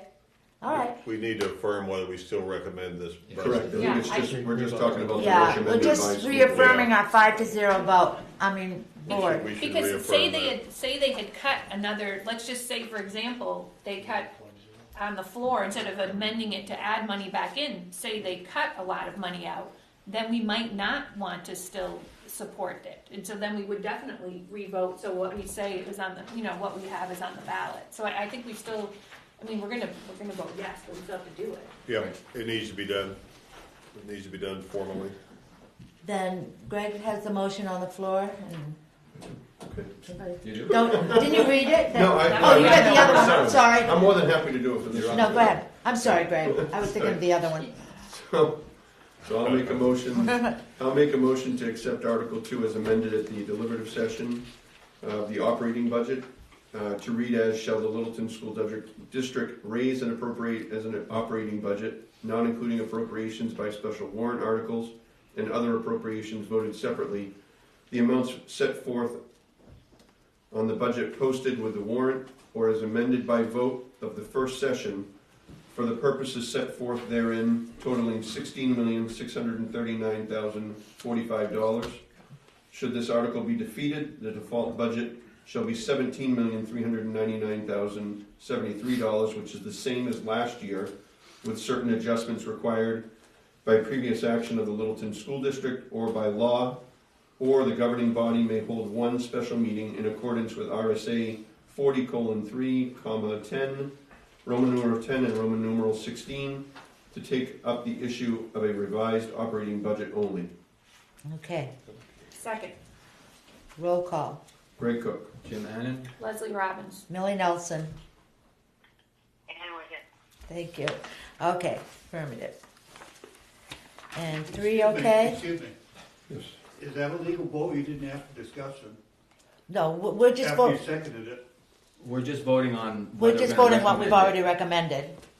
Okay, but once you say second it, there's no discussion at all? You don't have to ask for discussion?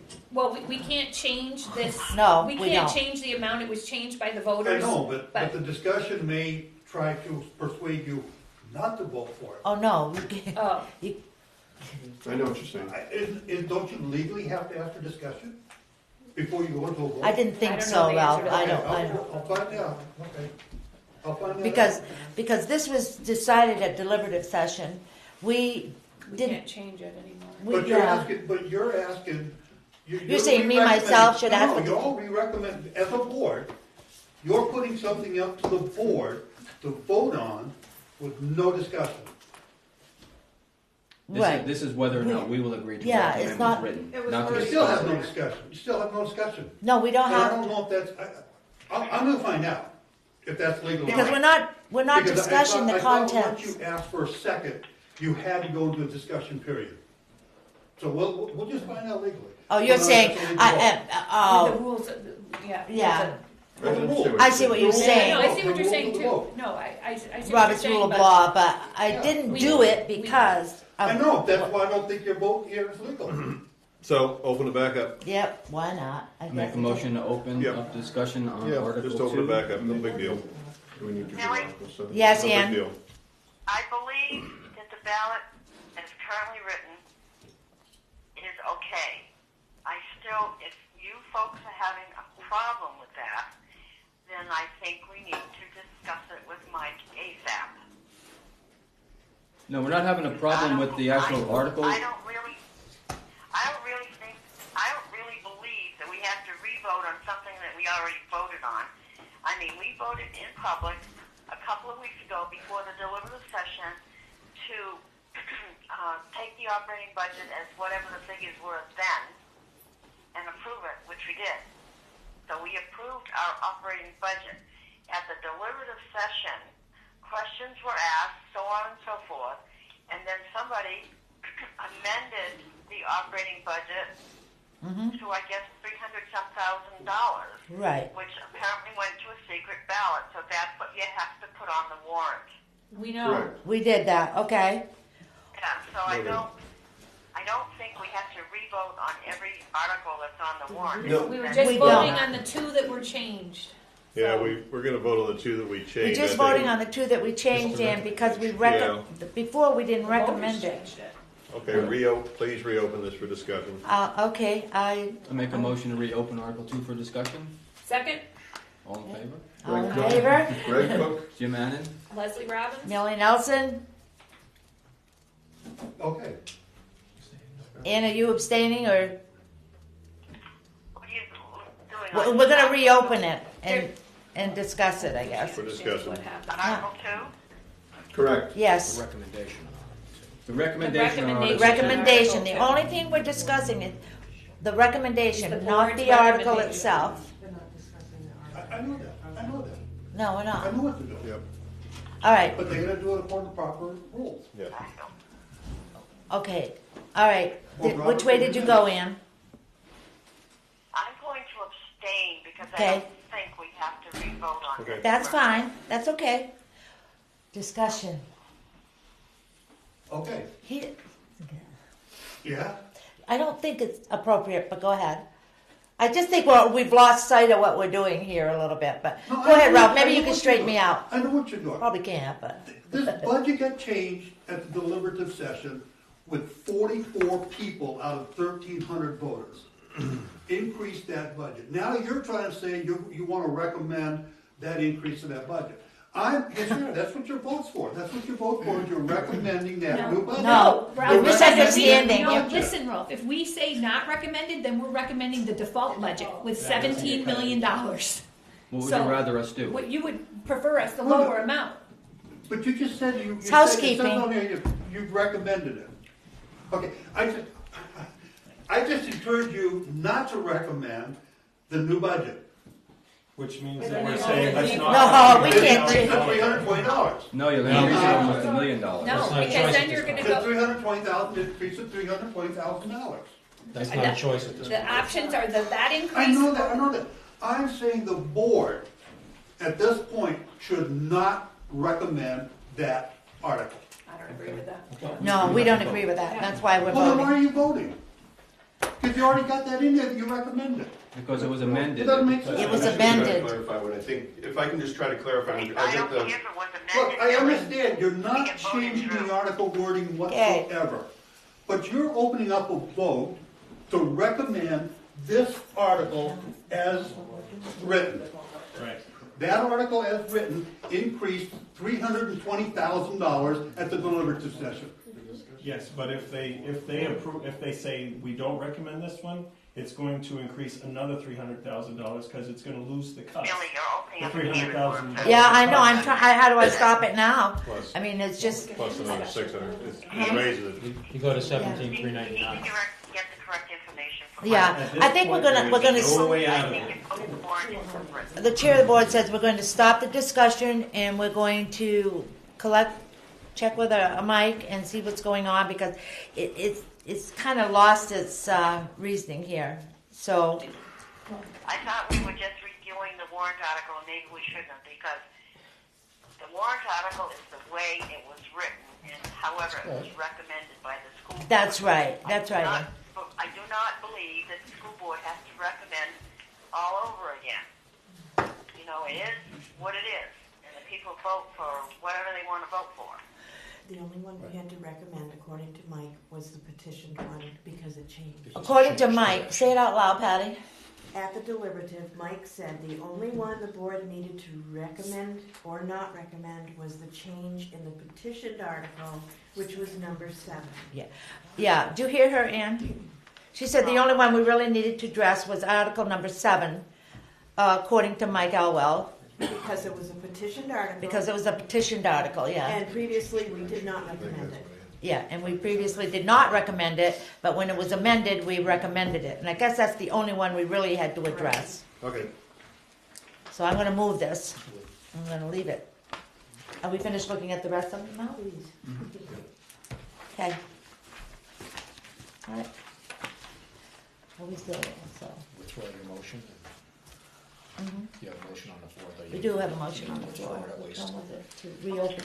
Well, we're in discussion, we can do that, right? Yeah, I make a motion to end discussion and table this until we get our legal counsel's final word. There you go. I'll second it. All right. And then roll call.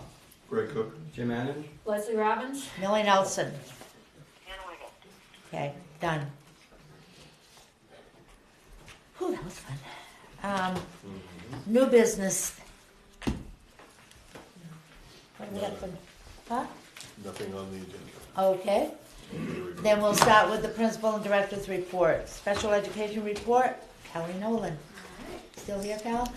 I'm here, so, no, I'm not standing out now. Yeah, I know. Enrollments maintaining, pretty consistent at 125 identified students.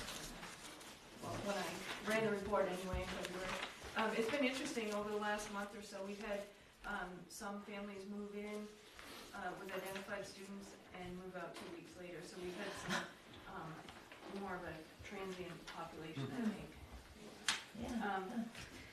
We're entering the big state testing window for ESOL, and also special ed testing, the dynamic learning maps. This year was the first year that we did the ESOL access testing online. Last year was the first year school districts could do it online. There were a variety of reasons at the state. They didn't really have it all together for us to consider that last year. So this year was our first year doing it online. The high school and middle school have completed their testing, and it went okay. There were some glitches that we needed to work out with technology. Dale was a good support there. But I mean, this is the direction we're moving in for the future. So we could have had the option to do paper and pencil this year, and I think probably Danielle and Stephanie both would have leaned in that direction. And I just, through our conversations, we meet as a learning community, and so I said, you know, we have to start sometime. Let's just start and see what happens. So Danielle will be starting the testing, or she may have this week, at Lakeway. And so they actually have through the month of March to complete it. And then for the dynamic learning map, that's the alternate assessment for certain identified students. That window will be opening up, and then we'll have until the first week of May to complete that. And I think we have 3 or 4 students this year, right? Doing the DLM? District-wide, so. I think it's 2 actually. Oh, 2 district-wide, okay. And then the only other thing I had was we did a lockdown drill on February 1st at the academy, testing cop sync mainly, and Dale was around for that. It went very well overall. There were a couple glitches with Grafton County. They kind of lost service or whatever, connection. So that was kind of interesting, but you know, we did the traditional lockdown drill that we've learned about for the last 100 years or whatever, but you know, there is, I think Dr. Mathis has probably mentioned the ALICE training, and so, you know, moving forward with drills, we'll start incorporating that when everybody's trained. So, but overall, the drill went well, and everybody did what we That's good. Good. Yeah. That's all I have. Okay, thanks, Kelly. Thank you. Okay, Joanne, think about it in high school? We have 341 students between the middle school and the high school, and on the enrollment notes which you have, we have some students that at certain semesters at the semester break were either promoted to 9th grade, 10th grade, you know, depending on what credits they got. So those are noted in there. And then at the very bottom, we have figures that include the 2 homeschool students that are part-time, who attend part-time, and other students that are placed at other institutions, and tuition from other districts, and that sort of thing. That kind of makes up the 341. On the second page, under mission, vision, core values, and we are moving that draft into a final document. We will be meeting with some community members when we do our showcase on March 28th, because that's when we'll have a huge amount of people in the building. So it's a good group to kind of work through. So we'll be coordinating that. I'll speak about that in a little bit.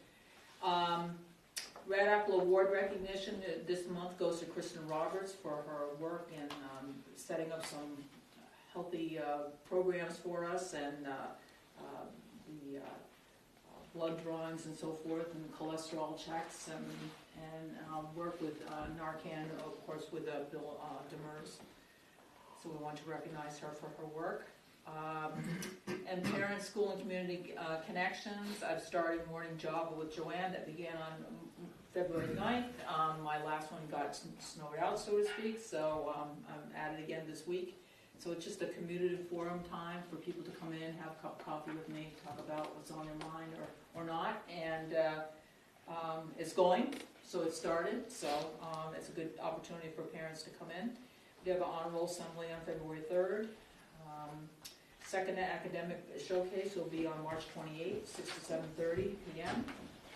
It will be expanded this year to include a regional art show, which invitations have gone out to Lisbon and Profile. So when you come in, the gym will all be set up in an art gallery. We'll be using the cafeteria too. We'll see, we're just kind of testing the water, see how it works out. We may eventually get to the Lakeway and bring those artists up too, and we just want to get more people in. We will invite local artisans to look at the artwork and actually judge it and award students work. They'll be present to discuss their work with the community, and we think that will be a good show for the fine arts. We'll also be including the music program in that as well. So, just want to mention to you that Rebecca Huxell, senior with the class of 2017, was one of 26 seniors selected, recognized by Congresswoman Annie Custer for nominations for a service academy. So share her plans for her to be admitted to the United States Air Force Academy.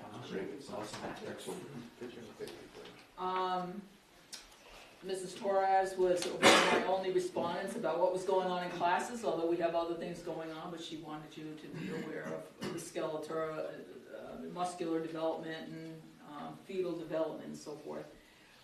18 staff covering all schools have been trained with the use of Narcan. We've had other folks too, but that was our last batch to go through.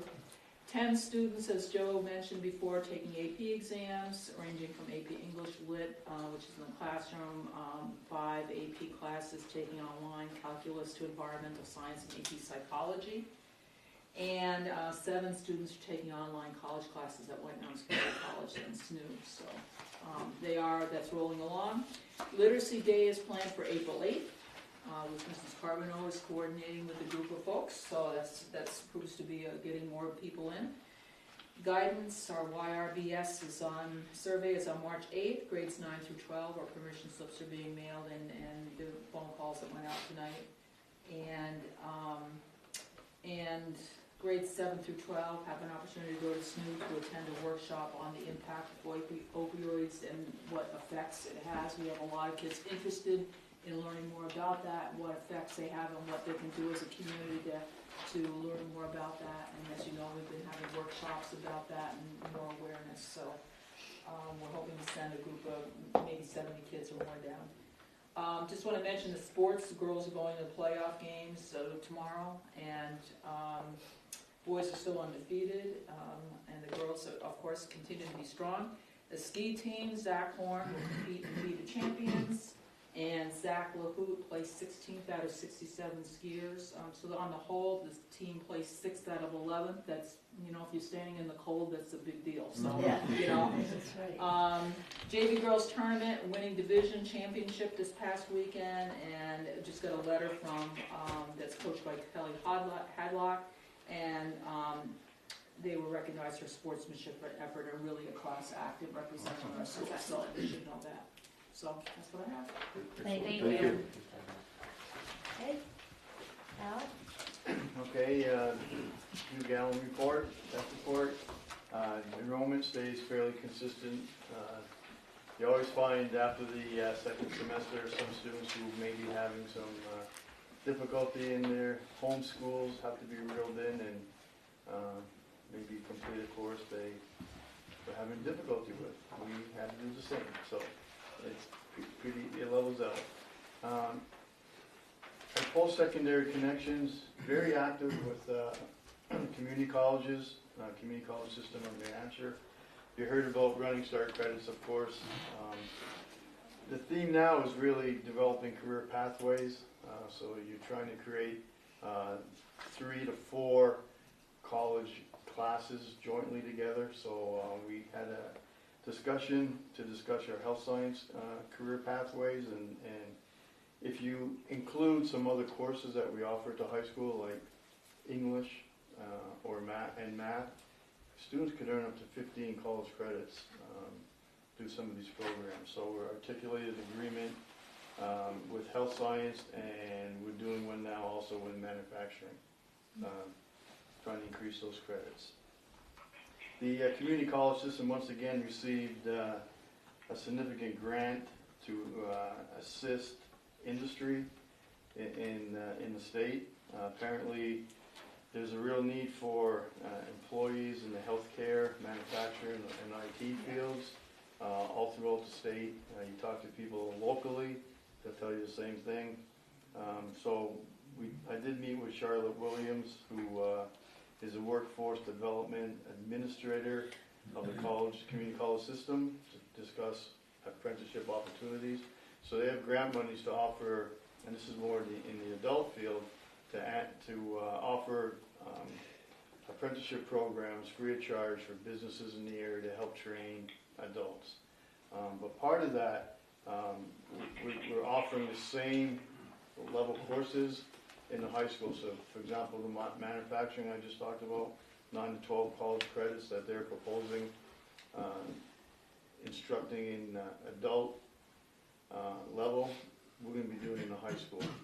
But out of this discussion, we're going to set up regional, we've already obviously contacted folks, regional meetings, which would include our manufacturing industry in the area. We're going to meet on March 9th. After school, of course, IT and healthcare. We're going to meet in the CTC and bring people together and talk about these opportunities. So that's really positive to bring people together. Do you think with that we would be tweaking our programs a little bit, maybe? I mean, like, do you foresee that? Yeah, I mean, I can see you're doing that for manufacturing. Do you see that with IT, for example? Exactly. We're looking at what would be entry-level, say, college courses for adults out of high school, and then if that's and looking at what would meet the need of industry, and obviously aligning those college courses, we would back that up and do the same in high school. So students leaving high school would certainly have a jump on that. If they wanted to go straight into the workforce, or they wanted to continue in college level, they'd have a jump at that. And so we want to articulate those courses. Also, for our staff development, PACE, I talked about before, there are a number of PACE schools around that look at the assessment of competencies, and health science and automotive, we're piloting that within the state, so our teachers are continuing to do that work. And then you heard me talk about SREB, Southern Regional Education Board. We contracted with them this year using some of our grant money, and they're going to be here March 16th and 17th, looking at our program competencies, because I really want to pilot next year. We'll probably have to keep the same set of grades that we do now, because the whole system would have to change. But I want to report out to parents on how students are meeting competencies in our CTC programs. I want that to be part of the reporting system. So it'll be a charge for Dale, and when he goes to Power School University this summer to learn how to do that, because it is tricky to do that. Program updates, all programs are going very, very well, I think. February is actually National CTE Month, and we're doing a few things here as we always try to do in February. This is something we haven't done every February, but check out the new high school website. But if you link to the CTC website, you see a brand new website. Very well designed. Thanks to Mr. Fillion over there, did a great job redesigning that for us. And also, you can't really see it anymore, the CTE sticker on superintendent's computer. That's a statewide site, and if you click on the map of New Hampshire, click on Littleton, you'll get our new site as well. And of course, in February, we're very involved in recruitment. We want students to get out and see our programs, so we've tried something different this year. Instead of going out to the schools, although we are going to go to Lisbon because they'd like us to go out and visit, and Lisbon is very good to us. They send us a high number of students, so we're going to do that on the 7th of March. But we go out to schools and we talk about our programs, and then we ask students who are interested to come. Not every student, you can't really understand what we offer unless you visit. So we made an agreement with all the schools to send every 10th grader, and that's what they've been doing. So we hosted every 10th grader from Profile today. We hosted the regional 115 sophomores, which is kind of nice. Yeah. Groveton and Linwood will be up, and Lisbon will visit after we visit them. Oh. So, and then we're going to piggyback. There's a typo. It is March 28th. We have an open house where we send out an invitation to every sophomore in the area to come visit with their parents on that night. And we also have the annual career fair is March 14th in the gym, and we coordinate that kind of in career clusters. So we'll have our careers that we offer with career from industry there, and have those positive discussions. So it's going very well. A lot going on. And it's busy, but good. Okay. So we rolled out the new website a few weeks ago. Really credit goes to Matt for doing all of the changes that you guys see on the new website. We've talked about it at previous board meetings. We felt that it needed a makeover, that it was too cluttered. We've definitely changed how it's presented in the organization. The student and the staff sections on the left are all in one place. The schools at the top, similar to what Al said, if you go to the Hugh Gallen CTC, it takes you to Chad's new website.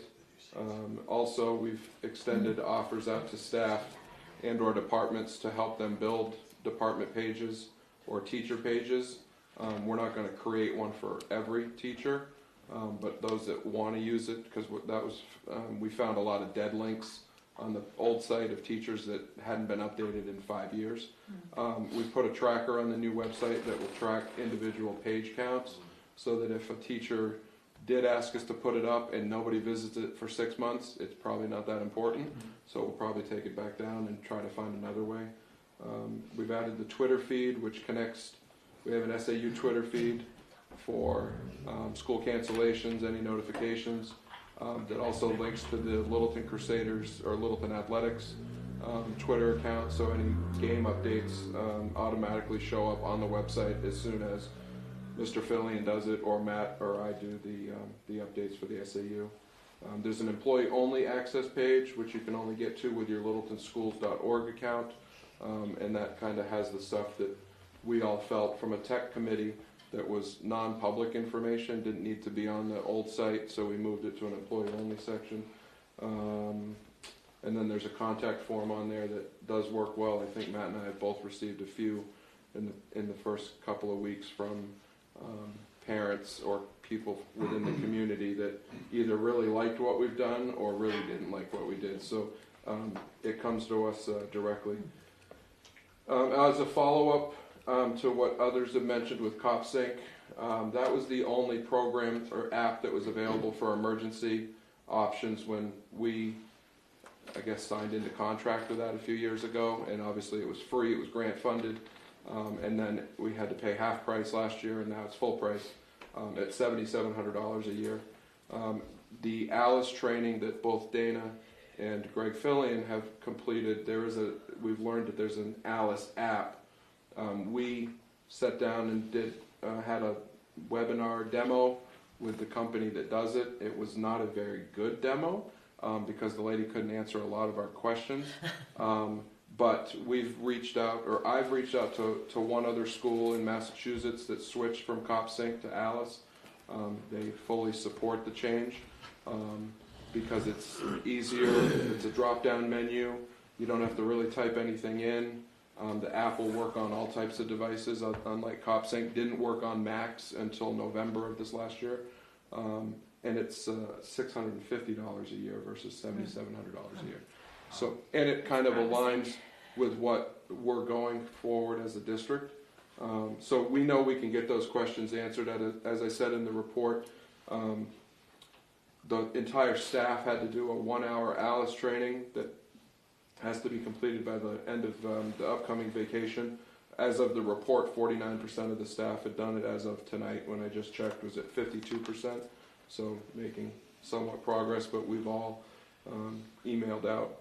Real quick, the Canon data tracking software was something that Canon used last year before we agreed to sign on with them for the copier use, but they also monitored our individual printers, and I asked if they would consider doing that again at no cost. So they're going to monitor it for the next 6 weeks and give us a cost comparison of what we pay for toner and what they could offer us and if it would save us any money.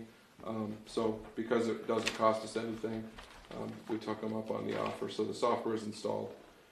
And then lastly, for us, probably the most important thing is the technology upgrades that we have to seriously start to look at. I've put some priorities in place. The equipment that is thoroughly throughout Lakeway, no, I shouldn't say that.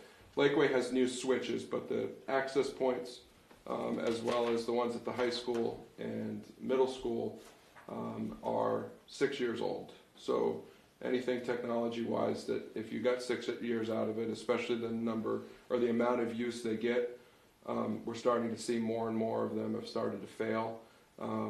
We feel that switching from the HP ones that we currently have to these Aero Hives, which I have in detail there for you, is a better way for the district to go because it eliminates a piece of hardware. Currently, the access points have to talk back to a controller that then talks to a switch. The new Aero Hives, which are about $200 cheaper, don't have to talk back to a controller. They talk right back to the switch. So instead of having to replace that equipment too, we could look at alternatives. So I don't really think it's safe for me to say that this is a wish list. This is more of a necessity list, and probably the top 2 priorities are something we have to look at as a district within the next 6 months with the Wi-Fi issues that we've had off and on throughout the year. So the switches at the bottom that totaled about 20,000, those, we can probably survive without, but the access points and then the main switch, which really kind of runs everything, we don't have a backup if that was to fail. So if that was to fail, again being 6 years old, it would take about 6 weeks for us to get that replaced and up and running, which would mean paper and pencil again for 6 weeks. So isn't that bad? Is that bad enough? Jolly. No, sorry, Jolly I'm just kidding. I always save the worst for last, Yes. so I wanted to go that way. Very dangerous of you. Okay. Is that it? Can I ask one question? You sure can. Does the app selection come to the safety committee for like the Alice thing that you guys are looking at? Is that, because I know Chief Smith initially brought us the whole capsing thing. So is that going to work through the safety committee? He was at the presentation. Okay. So yes, everyone's still very involved. Yeah. All right. The number one thing with that is that they have to work with E911 within the state as well as Grafton. Yeah, for no, us and that's to- fine. Yeah, I know he really felt strongly about that, so I just wanted to make sure there was communication there. Thank you. And that ALS training is for every staff member. And if you would like to take the training, we could, because I think we have a few more. About 15 slots left. Yeah, if you'd like to take that, it's an hour online training. Just let me know and we could just set you up with that. It's really good. It takes an hour. You don't have to do it at one setting. You can stop whenever, bring you right back to the same. It's very informative. It really changes the way you think about some emergencies. Yeah. That's good. Yeah. Thank you, Mr. Pryor. Thank you. Crystal? Where are you? Right here. Despite what Al said, I think the board saved the best for last, so thank you. My enrollment numbers have changed pretty much every month, up and down here and there, but around about the same. Curriculum work, the winter NEWAs have just been completed, so teachers are reviewing that data. As Kelly indicated also, that ESOL testing is happening. Still continuing on our math non-negotiable work, and or we finished math and they've begun ELA. Not something I included in here, but the Lakeway UDL team, in collaboration with the district team, we're revisiting how best to look at instruction and barriers to learning.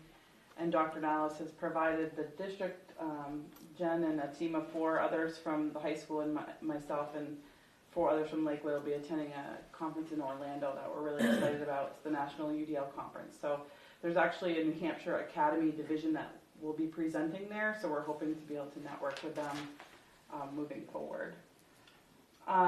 Amy continues to provide Tech Tuesday professional development every week for our staff. Most recently it's been around report cards because those are coming out this week. And she continues to work with integrating technologies. She's actually working with 2 members of our special ed department to create units for them online. So that's going pretty well right now. And it says next week for the cameras, but I wrote that last week, so the cameras are actually going in this week. And Matt and Dale have been working on that schedule. So hopefully we should have about 6 more cameras at Lakeway once that work is completed. For facilities, right now the roof is being shoveled. There was over 30 inches of snow up there. I started to get a little nervous. So Terry Jackson and crew coordinated with Dale, who is overseeing custodians now, to get that shoveled off. Unfortunately, that meant no recess today, but I think in the bigger scheme of things, we were hoping that we didn't have any leaks. So 30 plus inches of snow, we had to get that off of there. Over February break, there'll be another structural assessment of the 2nd floor. The ceiling tiles will be removed this week and replaced after that work is completed. And I'm glad Kim is here. Kim is the chair of FOL. I attached a picture. FOL donated a few months ago. They made a motion to donate a water bottle filling station. We don't have a water fountain on the upstairs floor, but now we do. That's Justin Lewis. So Terry Jackson indicated to me it is filtered water, so it's a pretty popular spot for teachers and students. Taking this picture, we dumped about a half a gallon on the floor by accident trying to get that done, but we go through about 50 gallons of water a week in that, so that's a really positive thing. The students are able to fill their water bottles up as our teachers, so thank you FOL for making that happen for us. For personnel, all our positions are full, so that feels pretty good. Winter program is going. We have 2 left. We had originally only 1 left, but 1 was canceled. Kids are having a great time. The 5th grade did the Super Bowl for Change initiative. They collected non-perishable food items the week before the Super Bowl, and they collected 277 items that they donated to the church. The Secret Sock Society provided all of the means and opportunity for the entire 5th grade to go skiing again this year. They went on February 8th. They paid for everything from transportation to skis to instructors to everything. The kids had an awesome time. And 6th grade DARE graduation will be Friday, February 24th. So a thank you to Sergeant Gardner for his time with that program and work with the kids. And Kindness Week, I left out. I thought we had another week before vacation, but that's this week. And today was Crazy Hair Day, which 2 of our younger students helped Mr. G participate in that. He's painting his hair pink and purple, so that was good. They curled it. Tomorrow's tie-dye, so that's the going on Lakeway. Okay, thank you. Great. Committee reports, personnel, we don't have anything. Facilities? We don't have any change from the last, Okay. for last meeting. And no policy, so then on to the superintendent's report. Okay, very, very short. Just a quick few points. Grant funds, we are working very carefully with our Title II, SIG, RILA, the funds that we still have left out of the federal grants to support staff development. Most of our staff development will be centered around the work that's being done through the Curriculum Advisory Council, which will finally meet tomorrow, the weather permitting.